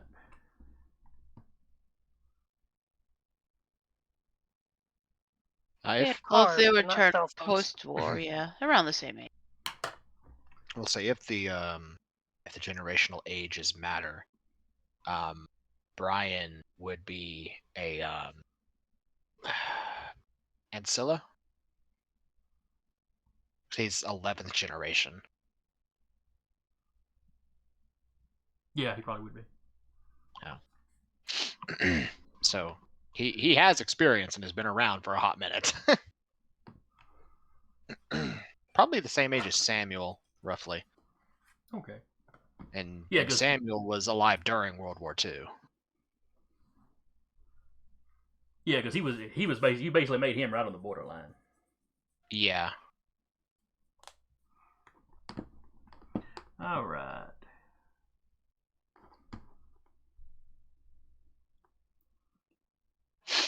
So supporting characters.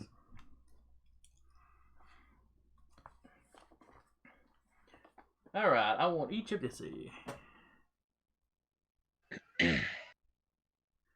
Each of you needs to know 2 local vampires outside of the party itself. Let's see. I don't think anybody's sire is roaming around town. As far as we know. Yes, as far as you know. Okay, let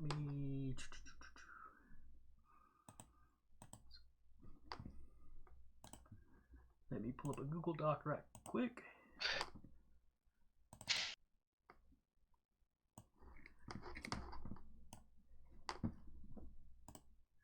All right.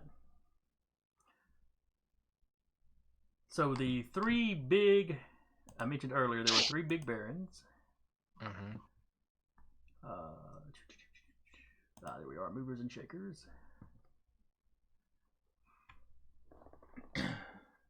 So the three most powerful barons in the city are Maddox Paget. He is the Baron of the Molten Heights barony. So kind of this part of town. Which part? Oh, Molten Heights. Okay. Yeah. The one that's, yeah, Molten Heights is technically a community, a little community that has never actually been incorporated into Decatur. Mm-hmm. The vampires don't care about that niceties of borders, but and his territory runs from Molten Heights up to more or less up to the river, kind of on this outer edge where Camarilla controlled territory is. So that like oddly Africa shaped highway stretch from 67 and 31.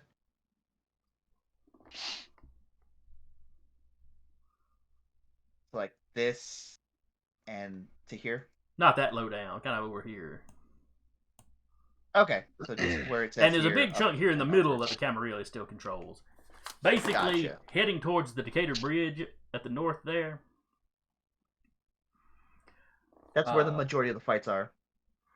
The Camarilla controls kind of that center section. They've got two baronies kind of coming on either side.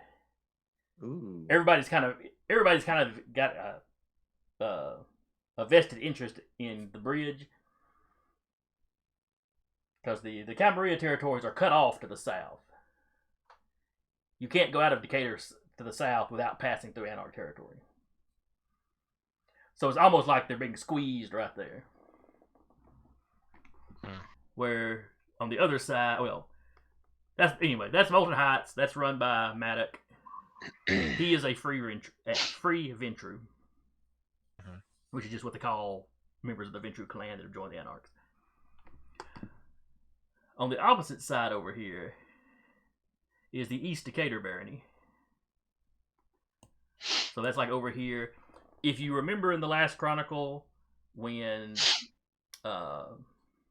Blackjack went down into Decatur to talk to some Anarchs, had a meeting at this abandoned bank or credit union or whatever.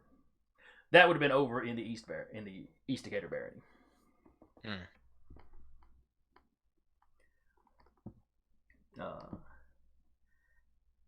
And he lays claim. And the baron is August Hoffman. He is a Bruja. Hell yeah. I knew it. But he is also a man of culture and grace. Oh, so are true Bruja. Well, no, a lot of the older Bruja were. They were warrior philosophers. Mm-hmm. Well, I mean the actual like time machine Bruja. Well, they're cold and like emotionless. They're Spock. It's a little different. But anyway, he owns a large section of kind of this territory. So he's on the other side of 31. East of 31. Now, once you start getting down here close to the Wildlife Refuge, it breaks into a lot of them really small baronies and stuff. But though they all back him pretty, they're all pretty closely affiliated with him. Down here, toward the south, is the Wallace barony. And size-wise, it's quite a bit smaller. It's mostly on this side of the highway, but not the refuge. and just a little bit on the other side. And that is run by Sebastian Cologne, who is an Unchained Malkavian. Cologne, like spelled like colon. Like COLO with a little doohickey over it, N. I feel offended that you called it a doohickey, but I understand what you mean. The little ch over the O. Dude, Part of me feels I'm offended. a Bama. I barely speak English. I I don't don't know have what you want my for me. I don't have my video up. Is it a tilde or a umlaut? It's not. It's neither. It's a accent mark. Accent. Okay. What'd you call it? The Wallace Barony? The Wallace Barony. Barony? A big section of it is something that used to be called the Laura B. Wallace Center. It was a mental health institute at one time. Oh. It's been shut How down for a ironic. while. But he was living there from before it was shut down. Mm. And like I said, territory-wise, he doesn't have as big a territory as the other two. But he's got quite the reputation amongst the Anarchs. When he speaks, people listen. One of those situations where we're like, we absolutely can't have him running around, but we absolutely can't let him go to the Camarilla. He's been an Anarch for a good long time, even back before the split. Mhm.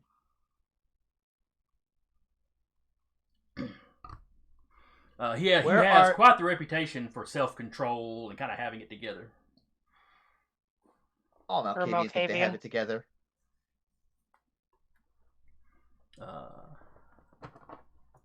Where are the Tremere? Which of these three baronies? Which one is more likely to have the Tremere presence?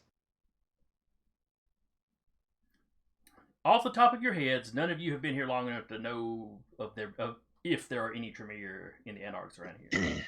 Sure. You haven't heard of any. Okay. There's some Tremere in the Camarilla territories for sure.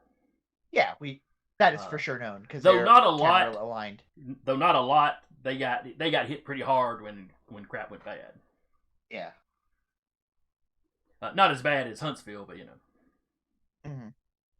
Mm-hmm. The Camarilla territory has no prince.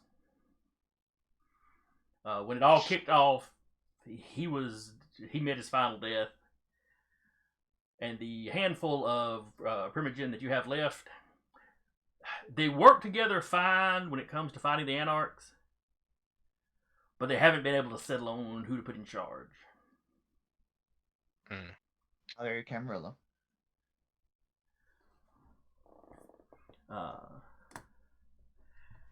Now, other major baronies, you have what's known as the three outer barons.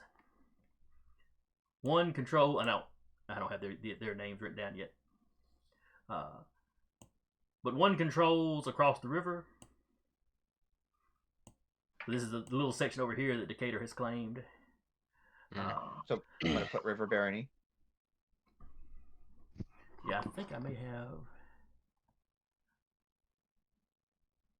Yeah, somewhere I think I had jotted it down. But anyway, so like that part at Blackjack, and actually several of y'all, I think, or no, maybe it was just Blackjack that met there. I think only Blackjack made the road. That's right, because that was the spot where he made the arrangements to go. So that would have been at the edge of their territory. And then on the west side of the Wheeler National Wildlife Refuge, up here and down here are both separate baronies. Butted right up against Priceville. Priceville is its own city. It has a small Camarilla presence. It just does not have the human population to support a whole lot of vampires.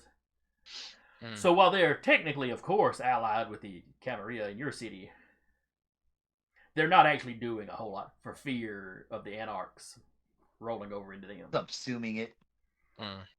The next closest community would probably be Trinity, over here to the slight northeast. Again, small population, can't support a large population of kindred. They have always been unaligned. The Camarilla in recent years has started taking a hardline approach. You're with us or against us.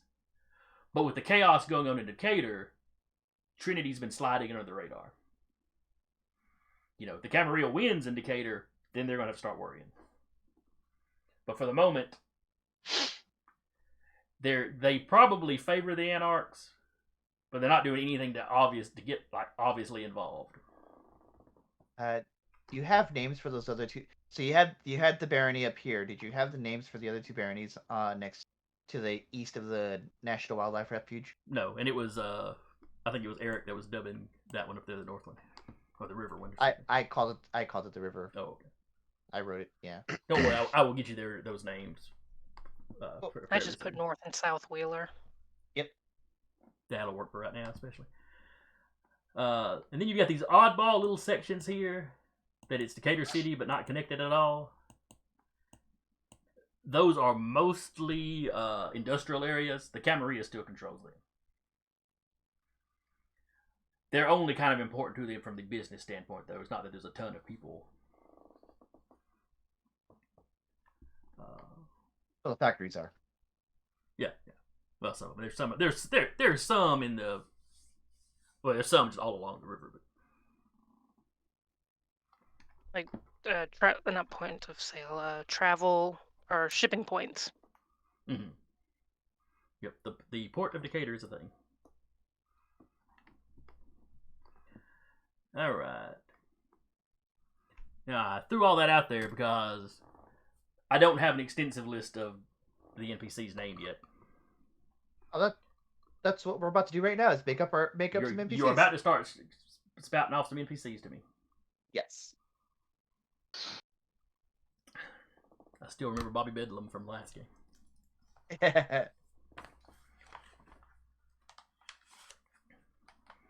So, I'm going to call on you, and you can, you can spout off a full name, a clan. If you have that kind of idea, you can give me a general idea of somebody associated with this, or somebody that's at a certain rank within a barony, or maybe one of the barons. Yeah, now you're not going to be best buds with him, but you may know him and have some kind of relationship. So let's start off with Kyle, who's lived in the city the longest. Give me 2 vampire contacts you would have in the city.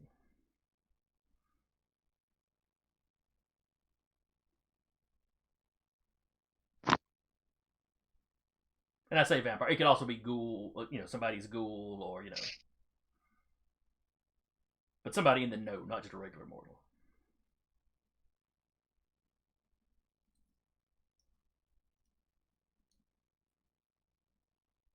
Regular mortal. All right. Bet. Irregular mortals. If you're talking, we don't hear you. No, he's I think he's thinking. tapping his chin. And you say you're regular mortals. You notice Mooresville is still on the map. Yeah. It's actually closer to Decatur than it is to Huntsville. Well, closer to where Huntsville really is, not closer to the Huntsville border. Yeah. While this is going on, I'm going to be right back. Okay. Last thing is his contact, like the only real, at least, say, background contact would be like criminal contacts for like mortal criminals. Well, this is just another vampire that that you can look at, call by name, and y'all have some kind of history. Okay. Maybe somebody that's got an in with the police, though that would probably be Camarilla because they still control the police. But yeah. so there's a state trooper station in Decatur that is down in the Wallace Barony. Hey, you can play those sides.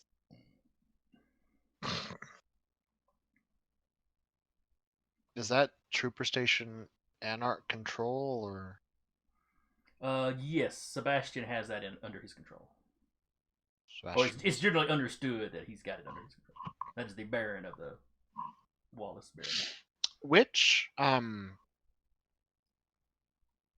barony is closest to his bar? That would be Maddox. That'd be the Molten Heights barony.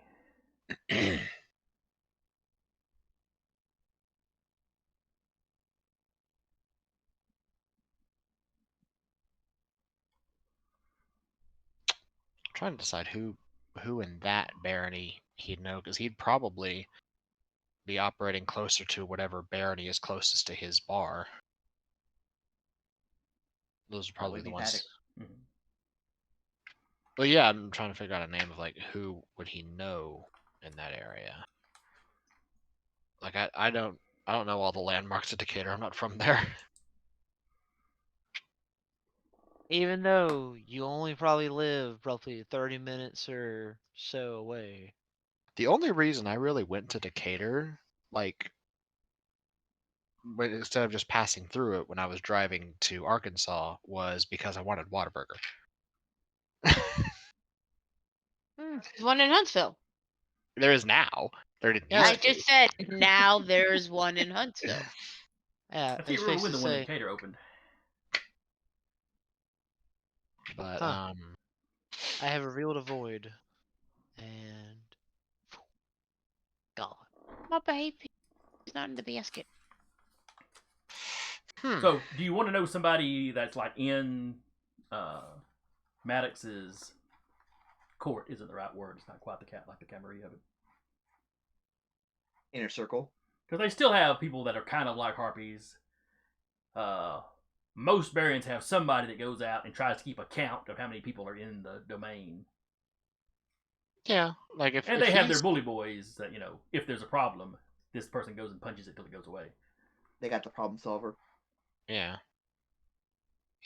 He'd probably try to at least keep some form of kind of in the know with those kind of folks in that closest barony there. So, if you want, we can say that you know one of the census takers. Okay. Your bar being kind of in that open area, be the kind of place that they would regularly come through and basically just ask you if you've seen anybody new. Hmm. Because as I mentioned before, Anarch territories tend to be a little overpopulated. Yeah. Got 4 people coming in, like, yeah, I saw someone new. It's this weird stiff who kept saying stuff. Which barony was it for? Molten Heights barony. Okay. What was the Baron's name again? Sorry. Molten Maddox Paget. Maddox. What was that last name? Paget. P-A-G-E-T-T. Oh, I spelled that way wrong. P-A-G-T-T. P-A-G-E-T-T. E-T-T. Okay. Page TT. Yeah. Maddox Paget. He said M-A-D-D-O-X? Maddox? M-A-D-O-K. Maddox. Not Maddox. Maddox. Don't worry, you'll become very familiar with the name by the end of the campaign. Mm-hmm. Or better On the or last worse. day.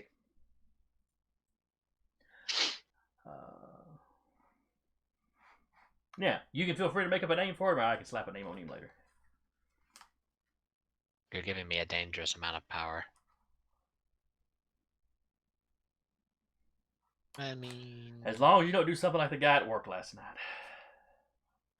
I was There's a talking story. about the game to somebody else, and the new guy, asked me if I played much. And he started talking about a werewolf or a World of Darkness game he was in. He played a werewolf, everybody else was playing mages. Mm-hmm. And I forget what the name was, but his werewolf's name was a masturbation joke. I was like, oh, you're like somebody I would never play with. Okay, thanks. Yeah. Thanks for the head up there. Thanks for telling on yourself. I'm gonna go this way now. Hmm. Bye. Let's never meet. So as long as you don't do something like that, whatever you want to call him.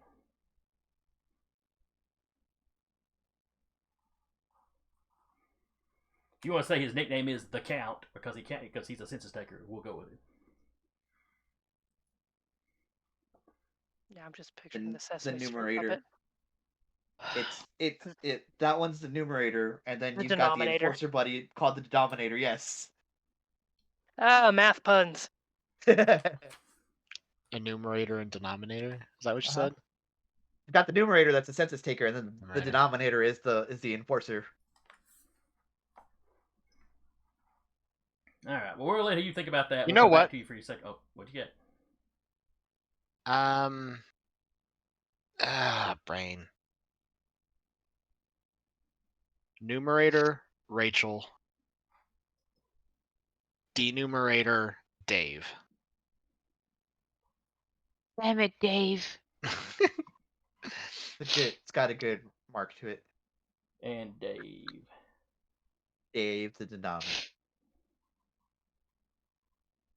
The Dave nominator. All right. At So which Dave, point, Dave is Rachel going just to looked be over so like, Dave is going to be the tough, basically, the problem solver. Yeah. Okay.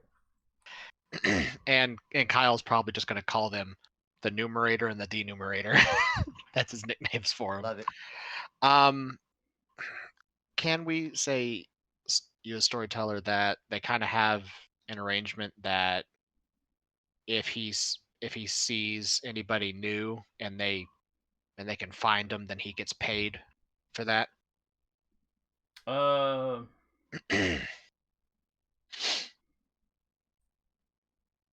Most kindred are just willing to be like, yeah, sure, money. You idiot.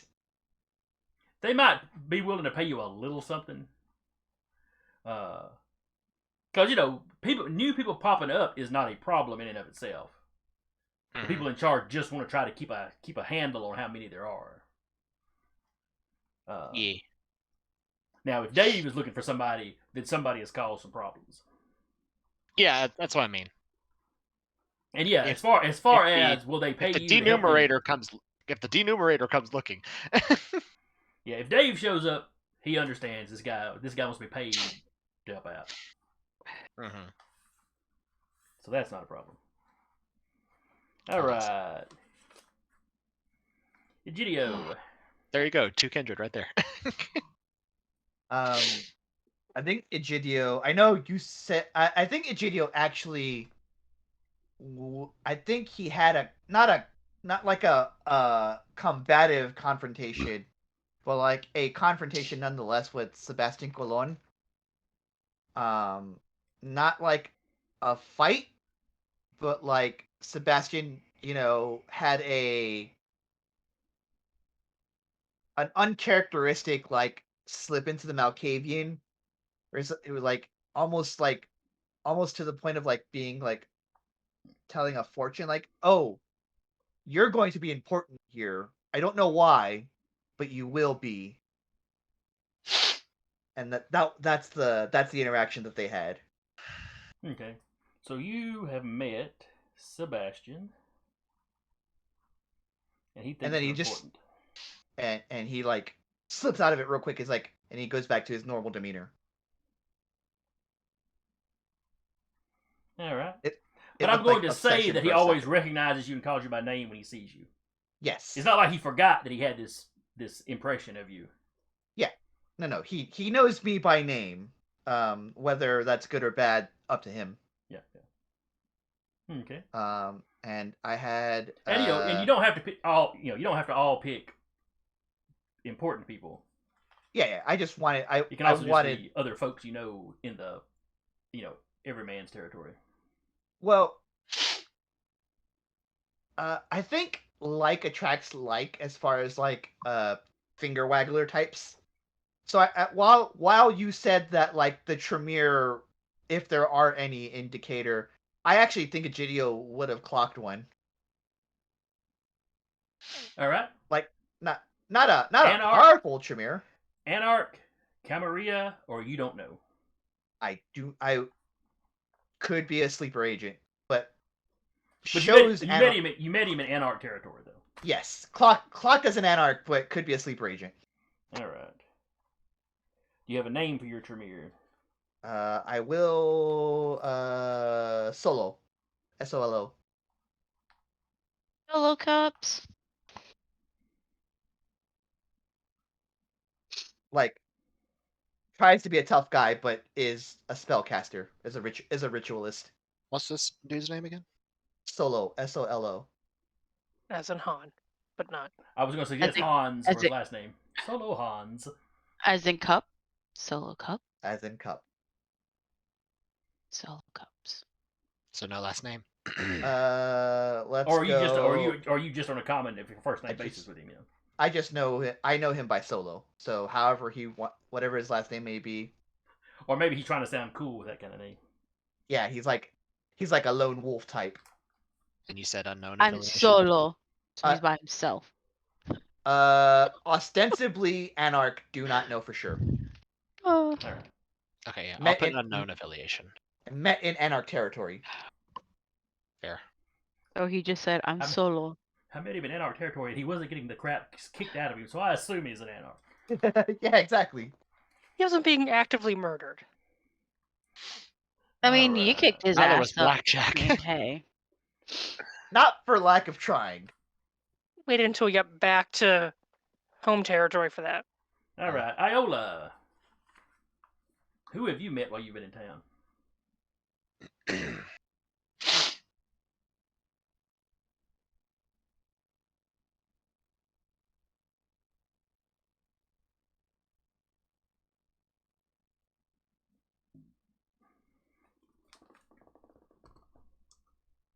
If you need a moment, I can go pick on Duba.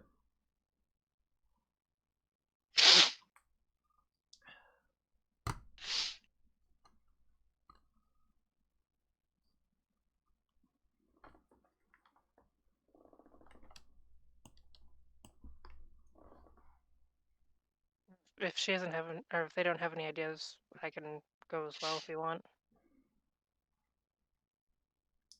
Got any ideas, Rappy? You want me to go to Oh. somebody else? I'm sorry. I didn't even think you said. I'm so exhausted.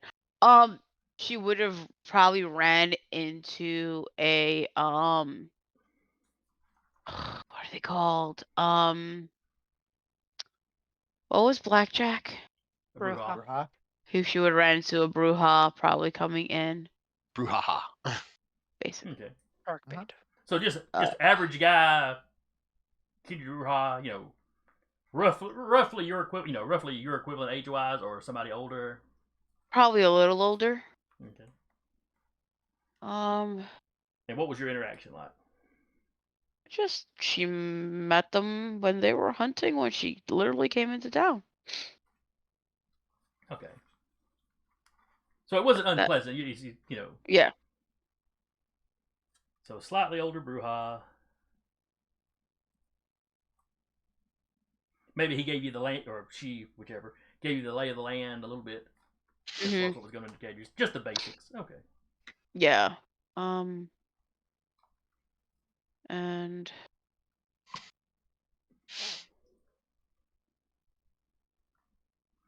then she would have ran into a. I gotta sneeze. I'll say any name for this Bruja. Trying to.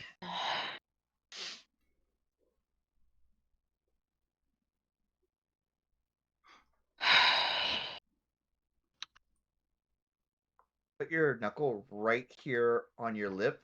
You won't sneeze anymore. What? Right here. All right. So older Bruja, man or woman? Woman. Okay. And her name is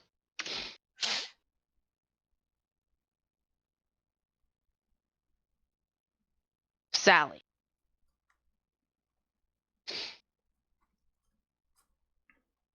Good old Sal. All right. And then she would have ran into a.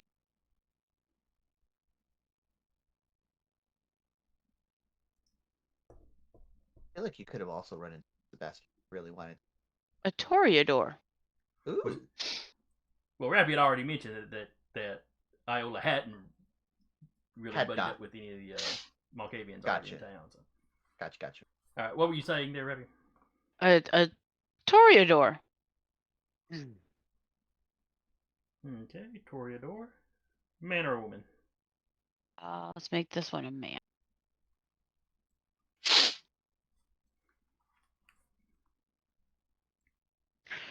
and his name Hank.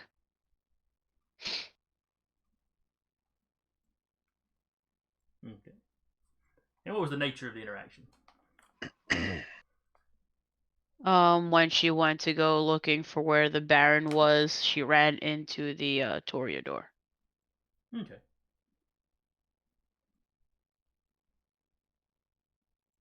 That was in the building where the Baron was.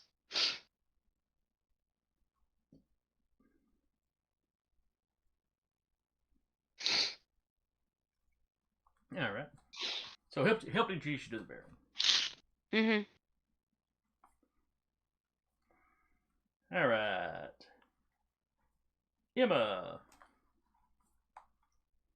Quick question in regards to the Baron race. Mhm. Do they give off any kind of particular vibe of like this one seems to be a little bit more troublesome, this one they're strict or whatever, anything like that? Or just we haven't been there kind of long enough to get a vibe for that? The very, very general vibe you get Mm-hmm. is that Maddock can be a little bit of a hard ass. Most folks don't seem to hate him or anything. He doesn't have a reputation for being like terribly unfair. He's just don't take a whole lot of crap. You know? Yeah. And, you know, he's very big on we are at war. You know, you got to tighten up right now. August over at East Decatur, he has a little bit more of a reputation for being likable. He seems to be a little bit more of like the speech giving, manifesto writing sort of revolutionary.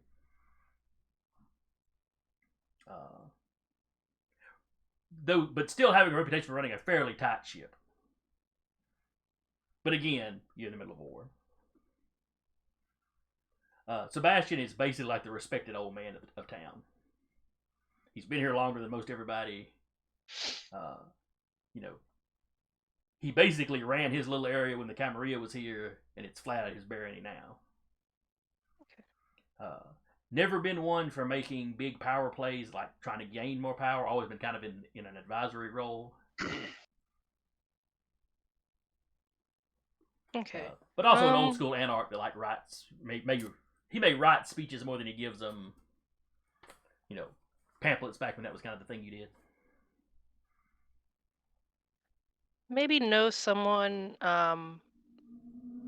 in Maddox's kind of upper inner circle. Okay. Before she thought better of it, she may have encountered them when injured and healed them. And for them to kind of keep that secret, or to be able to use it, she made up kind of a deal where if shit goes sideways, they would give her protection. Okay. Have a name for this person? Find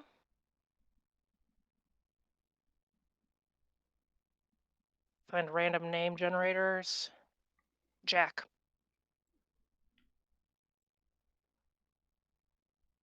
Jack. No particular clan, so I'll let you pick that if you Okay. want. He was just a random somebody that you probably ran across the aftermath of a fight. Yeah. You helped him You out. know they're a kindred. You don't know what kind they are. Yeah. Does just he know that- for sure what you are?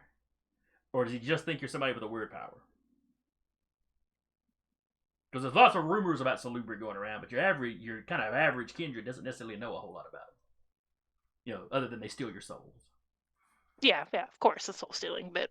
She probably has not revealed the eye to anyone present in Decatur as much as possible. Like, is constantly wearing hat, beanie, scarf, just walking around like this a lot. Probably tried to brush it off as being in the medical field in her past life, Okay. but kind of put it out there like, hey, if shit goes sideways or I need somewhere to come to, I can give you guys. This is what I can offer. Basically, you did him a solid. He's Yeah. kind of got the understanding. Yeah, if you need somebody to lay low. Yeah. Okay. They're not, going out for coffee and tea and all that, but if And I'll pick they some needed help. position that he's got with Matic. Okay. It won't be like his right hand man, but Yeah, no. somebody in that general circle. All right, and who else have you run into?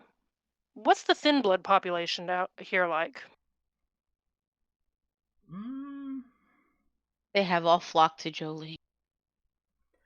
Not Thin as blood queen. not as thick as you would expect. Usually they flock to Anarch cities because the Camarilla cities are so hostile to them. But yeah, Huntsville is oddly accepting of them. Yeah, Real damn history. right. So Queen Jolie! there's still a decent Yeah, thin damn blood right. population. Maybe just in her same apartment complex, she's run into one, and they've, like, hey, same hat kind of thing. Like they both kind of recognize the otherness. Not, to the point of having each other's back or having to have each other's back, but just kind of watching out for each other, but not watching out for each other. Like feeling each other Would out as warn far you, as hey, somebody's been watching your apartment if they notice. yeah, like But not necessarily going to go hey, help you fight whoever's watching your apartment. yeah, like would just give each other heads up of stuff going on maybe in the apartment complex, especially if it would be happening during the day, just so they can go somewhere else during the day. Does this thin blood have a name?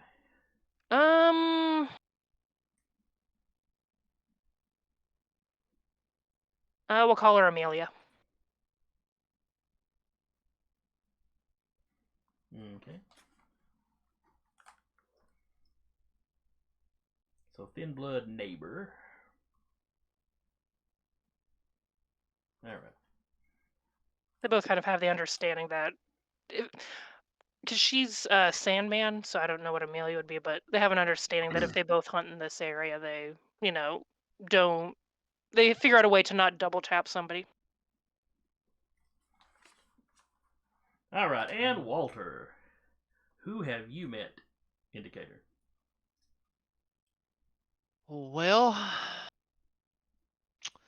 that's a good question. I can definitely tell you probably somebody at the local NOS group. Now, whether or not you wish that to be one of the barons or just one of the many poor sods that, like Daryl Walter, got screwed over with the Camarilla and decided to hide in the underground and crypts of the realm known as Decatur. But so I'll let that be to your discretion. All right, so but either an Anarch or somebody that fled from Huntsville like you. Yeah, we Okay. can let that be either one. All right. Or we can do both contacts that way. However you feel like doing. Cuz I'm trying to think, I wouldn't really know what kind of other vampire he would run into, because again, kind of had hard to hide the fact to which you are a hulking SOB walking the streets. Well, you have met all the players, of course, by this point as well. Oh yeah. Well, I mean, All right, so a NOS contact. Some of the other vampires may be looking for a hulking SOB. Yeah. No matter how ugly they are. Yeah. Tell you what, we'll do one NOS contact, and for the funsies, we'll do a Malkavian contact. Okay. Another Bobby Bedlam. All right, Well, so are let's there any see. specifics you want about the Malk? And any specifics you don't come up with, I can do if you want me to. Specifics about the Malkavian? Probably the simple fact to which, Walter was just kind of heading out at night, using unseen passage to just try to stay hidden, and probably came across we'll say not necessarily an older gentleman, probably somebody that's got like a salt and pepper look, so they were probably, we'll say, close to their 50s, maybe hitting their 60s. And, he's just trying to be quiet and kind of hide around. Malkavian just kind of, almost like a Jack Sparrow-esque kind of thing, of just spun around like, well, hello, matey. And just like, no, wait a minute. Last time I checked, I figured out how to not be seen. How'd you do that? So a All Malkavian. right. So you met a Malkavian that just spotted you. Yeah, it's because he's been trying his best to just stay hidden and not be seen by people to the best of his ability. Do you care what And his the name is? Malkavian, we'll go with Colin Moore, and I don't. You can do it the Moore however you wish to spell it. I don't know if there's multiple ways. Colin Moore. Sure, a There is. couple of. And did you want a name for your NOS contact? Last name, can't think of one, but we'll do Jet, just Jett. Okay. Jet. Yep. If you All want right. to give him a last name, can. If not, we can just call him Jet. Well, if he's on the run like you, he may be like Walter and really only remember his first name. Fair enough. I wanted to amend something with my Tremere contact. Mhm. I want not amend because he's still, ambivalent to whatever or it's up in the air where his loyalties lie. But I want the interaction to be something like they watched me work almost supernaturally with maybe a dead body, like hiding a body, and they were like, "How'd you do that?" And then we talked, and oh, you're a ritualist. I'm a ritualist. Neat. So you each have a curiosity about the other one's form of magic, essentially. Yes. Okay. Yeah. That's a common interest. You have a common interest with him. Common interest, and I think to the point where he may have tried to float the offer of like, can you do that with a body that I accidentally killed? But All right. So up in that the air. is everybody's.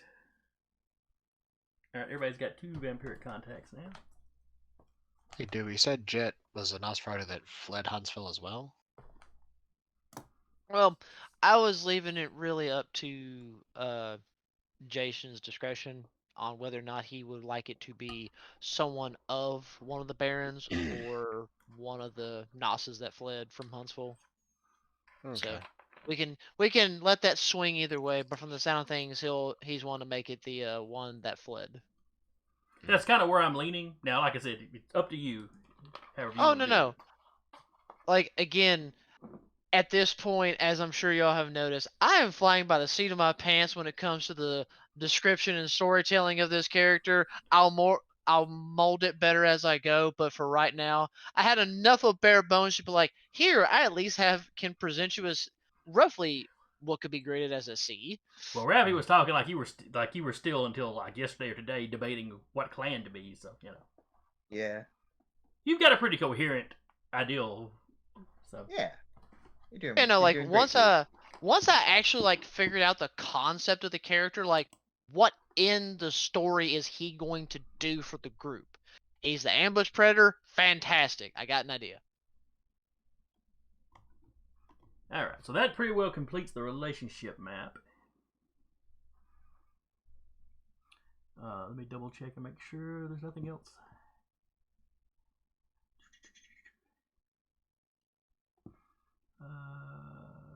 That looks pretty Awesome. good. After that, it just goes into the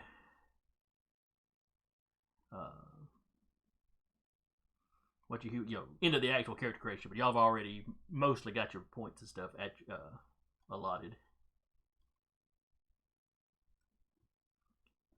Did anybody have any questions or anything they needed to ask about character creation?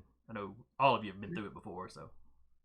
I just want to double check and make sure each point of, say, obfuscate, I have 3. What does that entail allow me to do? And if you're curious as to why I have 3, again, naturally you pick 2 for one, 1 for another. But because of the Sandman, it allowed me to either pick another obfuscate or an auspec. And I said, screw it. I'm already an Yeah. obfuscate. Let's go ahead and just buff that up and be doing stuff at, Well, Well, out if the you door. have any 3 of your powers, Or is there's like a certain range of how that can be picked? I I just want to make sure so believe- that way I can. Basically, the thing is for every level you have in a discipline, Mhm, you can have a power that kind of fits into that slot. mhm. So for your first rank, you can take one of the level 1 powers for obfuscate. Yeah. For the second rank, you can take a level 2 or a level 1 power. Okay, so I could have picked either or, but I can do the max of 2 or pick the other level Right. 1. So for rank 3, you can take a level 3, level 2, or level 1 power. Okay. And with a lot of your powers, you'll have to roll the dice pool. So that's 3 that go into your dice pool.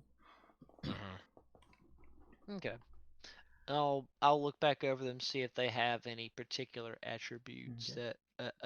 that are associated with them. Most of them look like they didn't really have anything because it falls under the premise of how you detect obfuscate targets anyway. So it was mainly I just noticed stuff that would be a detection and not something I have to personally use in order to actually make the roll or to make it work. All right. But I just wanted to clarify each dot. Does it have? Do I get one per? And can it Yeah. go up and down? You get 1 per dot. Okay, I just want to make sure, just so I didn't like I'm already kind of breaking something at the start and not realizing I screwed up. Yeah, All right. you're What doing is good. your? Let's just go around the table, and some of you already mentioned it. But what is your predator type? Iola. alley cat. Again? Nothing else really called to me. Nah, that's fine. Walter, what is your predator type? As I said, Sandman. I did throw 2 flaws to that, and the 2 flaws being I am picky about not taking or getting blood from 2 particular sources. Prey exclusion. Yes, prey exclusion. All right. Those would be I don't care to go for drug users, and I won't do children. Okay, fair enough. Oh yeah, I have the prey exclusion children. All right. Kyle. Yeah, he's an alley cat. He hunts humans for food. Any prey exclusions? Children. Okay. It's gonna We be all pretty have common children. Yeah. I think everybody has prey exclusions children. here. I don't have prey exclusion children, but it might as well be a chronicle tenant at this point. Yeah. Emma, what do you got? Sandman with prey exclusion of children. Okay. You got it? Egidio. Yes. Egidio. Bagger. Specifically, and this is where I can finally do this towards the end of our session. I was influenced by my. I'm gonna go into an anecdote here. My first real day on the job at the factory, I immediately donated blood like 20 minutes into my shift. So taking inspiration from that, when I finally regained consciousness, I think Egidio has a good ear on the local blood drives. It just takes a little off the top. Okay. That Oh, nice that's boy it. that works for the at the Red Cross. Yeah. So one more question for you, Sarah. You said earlier that you had not revealed that for sure that you were for sure a salubri to anybody in Decatur. That includes the players, correct? Yeah, she pretty much is at all times wearing a hat. Okay. Ooh, you're the Jedi this game. Well, she is trying to not get found out. She's looking for the other Salubri just by like kind of listening, but she doesn't know if they're still in town or anything like that. This is not the vampire you. I am not a salubri.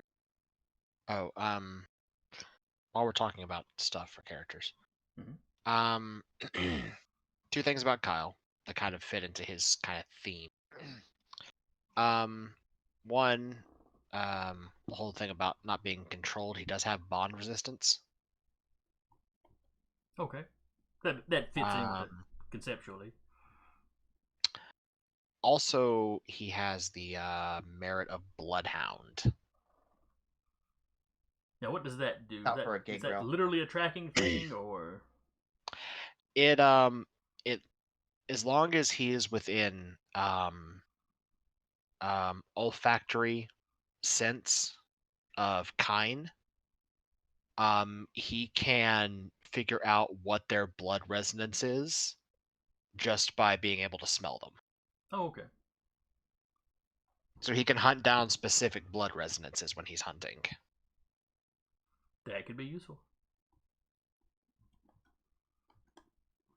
All right. Which is why his awareness specialty is scent. Now, one thing I want to bring up Mhm. is, of course, with Duba and Rappy being on the swing shift, they're going to be with us. What's it? Are you going to be with us 2 weeks and off 2 weeks? No. Okay, so Duba's gonna stay on days until July. Okay. The swing shifts is every 4 weeks. Okay, so it's 4 on, 4 off. Yes. So after this week, I'll be gone for 4 weeks. Then I'll be back for 4 weeks. Okay. So I will be back to game February 7th. Okay. We will probably, via the Discord or whatever, have to cook up a reason why your character is disappearing and reappearing. And if you need me to roll dice, let me know, and when I roll them, I'll let you know what I got. Malkavian shit. Quite Sounds possibly. good. Heavy shit to do. The voices said I needed to go this way. I was fixing to say that might be the caveat and the beauty behind being Malkavian is just the That's fact that also why I chose Whee! Malkavian, because I won't be here half the year. Ravnos could have worked too. Could have. Well, But, Cavian's cool. I mean, yeah, there could have been, staying in one spot too long. Just moving all the time. But I just kind of wanted to try Malkavian because it was one of the choices last year between Gangrel and Malkavian. So. Yeah. Do it up. All right. Now, It's a as fun far group. as your coterie, Oh yeah, When you- good point. when you build a coterie, every player gets 1 coterie dot. So as a group, you've got 5 to play with. Yeah. Where is the coterie creation stuff? Let me jump up here to the table of contents. Since I realized very quickly with my red lights I couldn't half read the book in my hand, so I had to bring up the PDF. Also, I have the premonition power. For aspects. Okay. So That's the one that it's I can when it- trigger it when I feel like it. yes. Or if I want a force trigger, I got to do a rouse check. Yep. Somebody had Yeah, that that- last game. Me. Sucks. Yeah. And again, technically last game as well.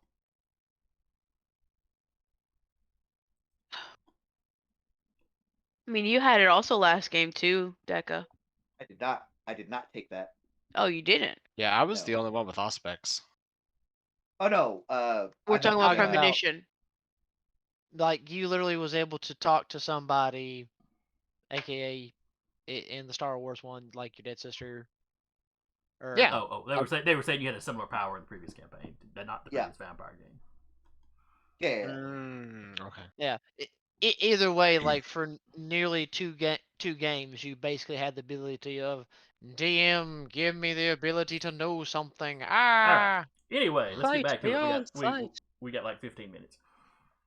Yep. So you got 5 points to spend for the coterie on coterie Mhm. backgrounds. One something you can spend on. Let's see. On your domain, you can spend points for how big it is. 1 dot would be like 1 city block, 1 suburban gated community. 2 dots would be like 4 blocks, 1 park. A small like tourist trap, a hospital, a mall, that sort of thing. I'm going to tell you now, hospitals are off limits for story reasons. Basically, they're all under Camarilla control still. Oh, well, fair enough.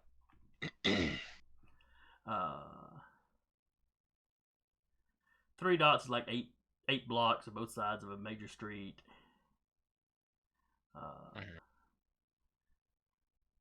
Honestly, I wouldn't suggest getting any higher for y'all, since y'all are supposed to be rookies.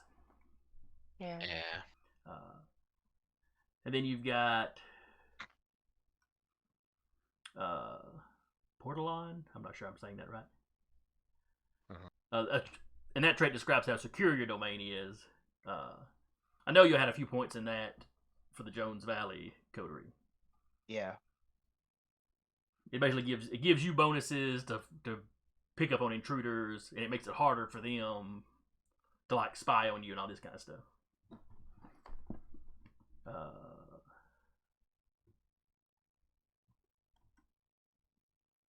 Let's see.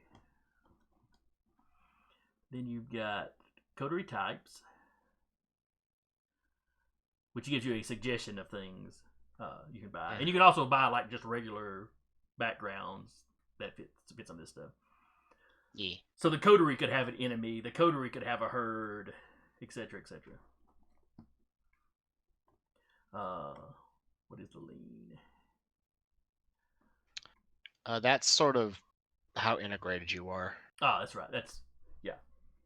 Yeah, Also, probably not going to be super high for us. That one actually does have mechanical importance. Yes, it does not help you. It does not help you with like hunting rolls specifically, but any other kind of interaction with people in that area. Like Kyle would have a bonus, even though he's creepy. He's the creepy guy that runs the bar that everybody knows about, though. That's in the area. Yeah. The guy taking out the trash from Chick-fil-A is going to freak out when they see Kyle, because Kyle's the guy that owns the bar over there. Might give him the willies, but knows where he stays. He stays over there. I stay over here. He's that tough character, but he's that tough character you're used to because he's always been in the neighborhood. Yeah. I had an idea that I wanted to float that ties into something in Judio. I mentioned earlier about my predator type. I wanted to float it to whoever is the more influential type, which is probably Judio himself. Just like has a Red Cross truck that comes by every week, somewhere, just wherever our domain is, just like has it pull up to a different property, and then that's Illegal his blood drives. That's his hunt. I don't know It's hunting I don't at the know. blood drives. I don't know how they do it in Texas. Around here, you have a lot of the blood drives have buses that pull up to places. Yes, that is exactly and what I did. And the mall parking lot that the bar is connected to hosts that fairly regular. Yes, there we go. That'll do it. And then you just dominate their mind. Mostly during the day, but They might leave something behind. And during the winter especially, it may be dark before they leave, Are we doing this where there's going to be time skips like we did during the River Valley? We'll be starting up probably in February. Okay, so it would be winter. Yes, when we start, yes. Like stocking, it's like Egidio's harvest before the sun. Like gathering nuts like a squirrel. The fur coat helps make him look like a squirrel. Yep. What's your charisma at anyway, Deca? Yours is much higher than mine. Go back to mine is 2 dots, but I have balanced stats in social. but my specialty is dexterity.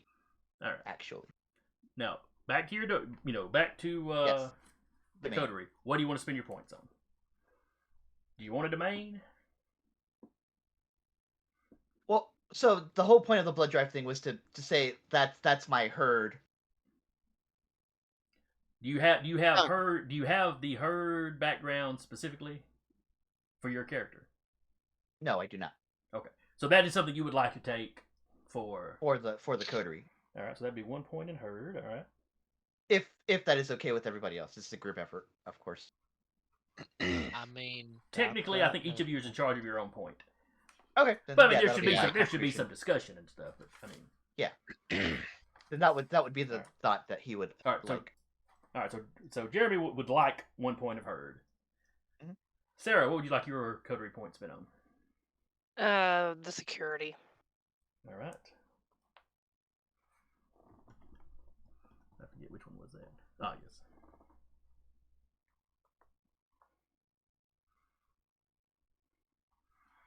Okay, Kyle.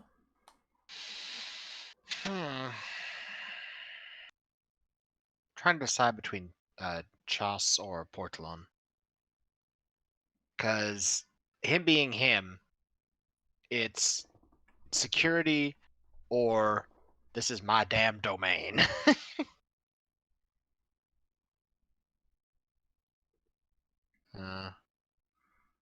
Well, to take the security thing, you kind of have to have at least one dotted domain. I was Fair. fixing to say we haven't actually said how large we want it yet. Yeah. We still have to sacrifice points as to that. Come back to me. Kind of sacrifice. I want to see where everyone else puts their stuff at. Walter, where would you like to put your point? Well, as we stated, obviously we at least need a point and 2 domains. So if I have a Alright. point to throw, that'll be there. So a point in Chas or Chase, or however you pronounce that. All right, and now 1 point in that gives you like 1 city block, 1 suburban gated community. Have a gated community. That's totally fine. Makes it all the more reason for the Red Cross to show up. In that section of the city, though, not really. I don't know. The ledges were It'd be a like gated an community. apartment area. Yeah. Yeah, and that this is giving just a rough ideal. It varies a lot from place to place. This is just giving you a rough ideal. Like I would probably put the Decatur Mall into 1 point because it's not as big as malls in some other cities.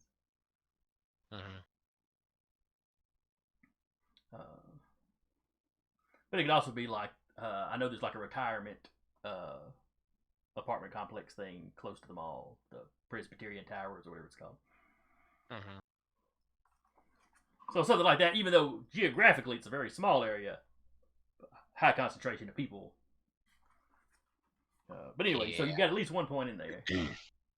Yeah, that is one thing it mentions is underneath that is dots need not always translate to size. Obviously, a smaller domain in a rich hunting area has a higher Chas than a large domain in a desolate or empty part of the city. Yeah.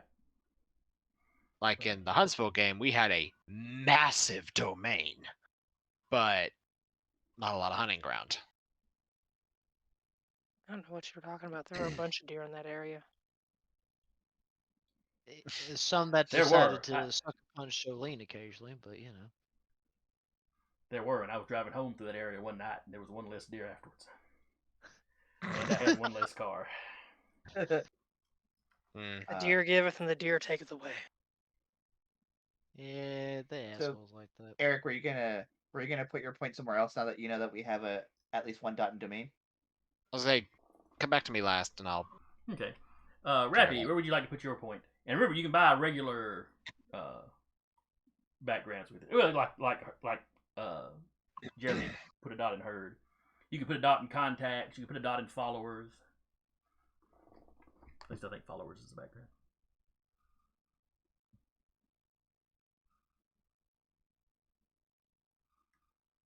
Let's do another dot in security. Alrighty. So 2 No dots one's getting in there. our little gated area. Well, Very that's 4 of the points exclusive then. blood drive. Kyle So- or Eric, where do you want to put yours? So again, we got herd. We got 1 for domain, 2 for security. Mhm. So, unless you feel like upgrading to at least 2 city blocks,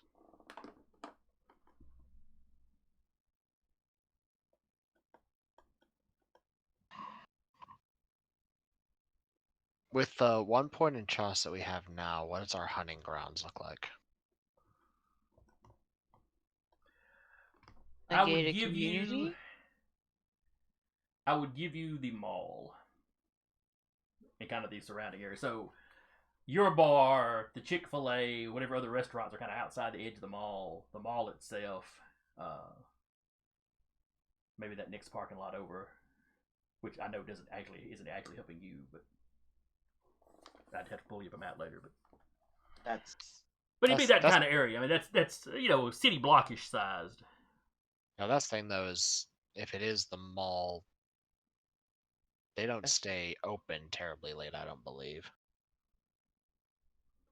Is it just being You'd have to do your hunting real early or catch a straggler.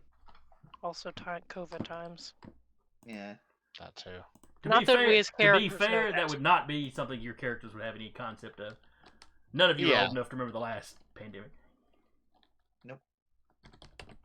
but I mean, if we wanted to upgrade and maybe absorb in a tall standing more apartment areas. complex or 2.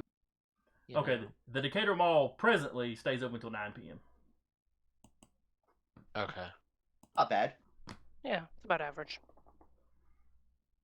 Get your hunting done when you wake up. at And like you would have workers, 7. janitorial workers, people cleaning up in the, you have people there later than that coming and going. Mhm. Mhm. Yeah. People even out the side doors. Mm-hmm. As for me and Zay, we have the wonderful thing of we just gotta catch a stupid SOB sleeping.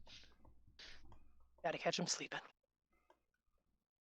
And keep in mind, this will be a domain that'll be cut out of what had been kind of the open hunting ground. So you've still got open hunting ground around you. Okay. You just wouldn't get the bonus for it, being in your domain if you had to go out that way. See, I'm stuck between growing it. Oh well, that's the thing is if we hunt in our domain, there's the hunting difficulty too. Mm-hmm. I forget if it's in our domain, would make the difficulty go down or make it worse? Well, 1 point in Choss is a difficulty 6 hunting within the domain by default, and then each point added to it reduces it by 1. And don't forget, you can also take things like allies. Yeah, I mean- I'm stuck between putting a 2nd point in Choss or putting 1 into lean. Influence it's also not a bad one. I mean, Something we again, can upgrade with our points later, right? With Yes, our I believe so. experience. Yeah. oh right, So we it can could be actually just feed where into we it. are right now when we start the story, and we can grow it as we go. Yeah, so with us being young and kind of scattered as far as just coming into the city, we might not have a lot of influence in general to Yeah. begin Well, with. and like I said at the very beginning, we're going to go through the first 2-ish, maybe 3-ish sessions. The first story, True. basically. And you're not really going to have your domain at that point. Assuming y'all don't, set the city on fire. You'll basically be like awarded, or your That's claim true. over the territory will be recognized kind of at the end of that. Yeah, and lean is how well you're integrated into your domain, so it Yeah. wouldn't make sense if we had that immediately. All right, yeah, so let's put a 2nd point into Choss. Okay. In that case, I'm going to say you have the whole mall area Mhm.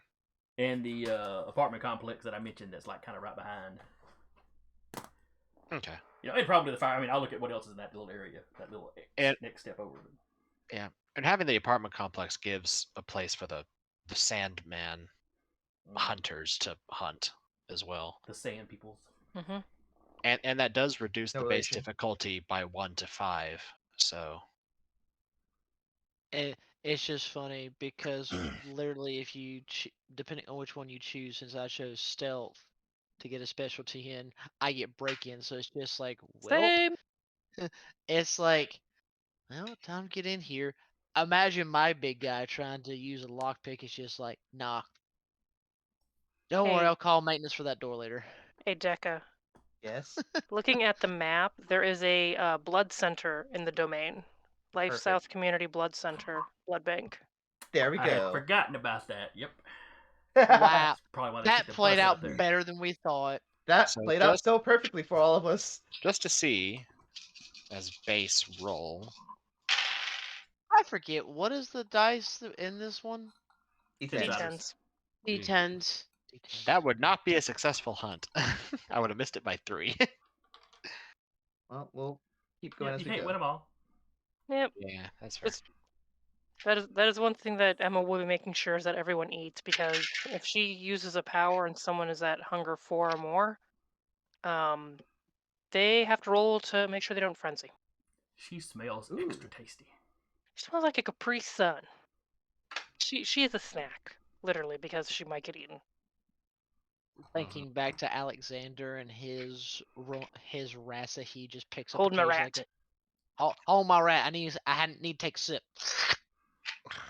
All This right. is cool. Well, that's got y'all's backgrounds fleshed out to some degree. We have introduced one another to the characters. We have got at least the basis for your domain once you get a domain. Or I should say your coterie setup. So I think we're going to wrap here for now, and then we'll be back in well, most of us will be back in a week. And we'll let you start Yay. earning your domain. How very Camarilla of you. We have a Waffle House and a Popeyes in our future domain. Life is good. Yeah, I mean, you we can't eat any of at that it, stuff, but it's still good. So anyway, for everybody, I hope y'all had fun. I enjoyed this as much for the anticipation of what's coming as anything. Hope any of y'all that came and hung out in the chat, hope y'all enjoyed it. I hope you'll be back. Any of y'all that come by and watch or listen to this later, I hope you'll join us throughout the rest of the year. And until then, I guess we will see y'all next time. Don't play the ending. I was wondering if any of you were going to remind me. Play the ending! Do it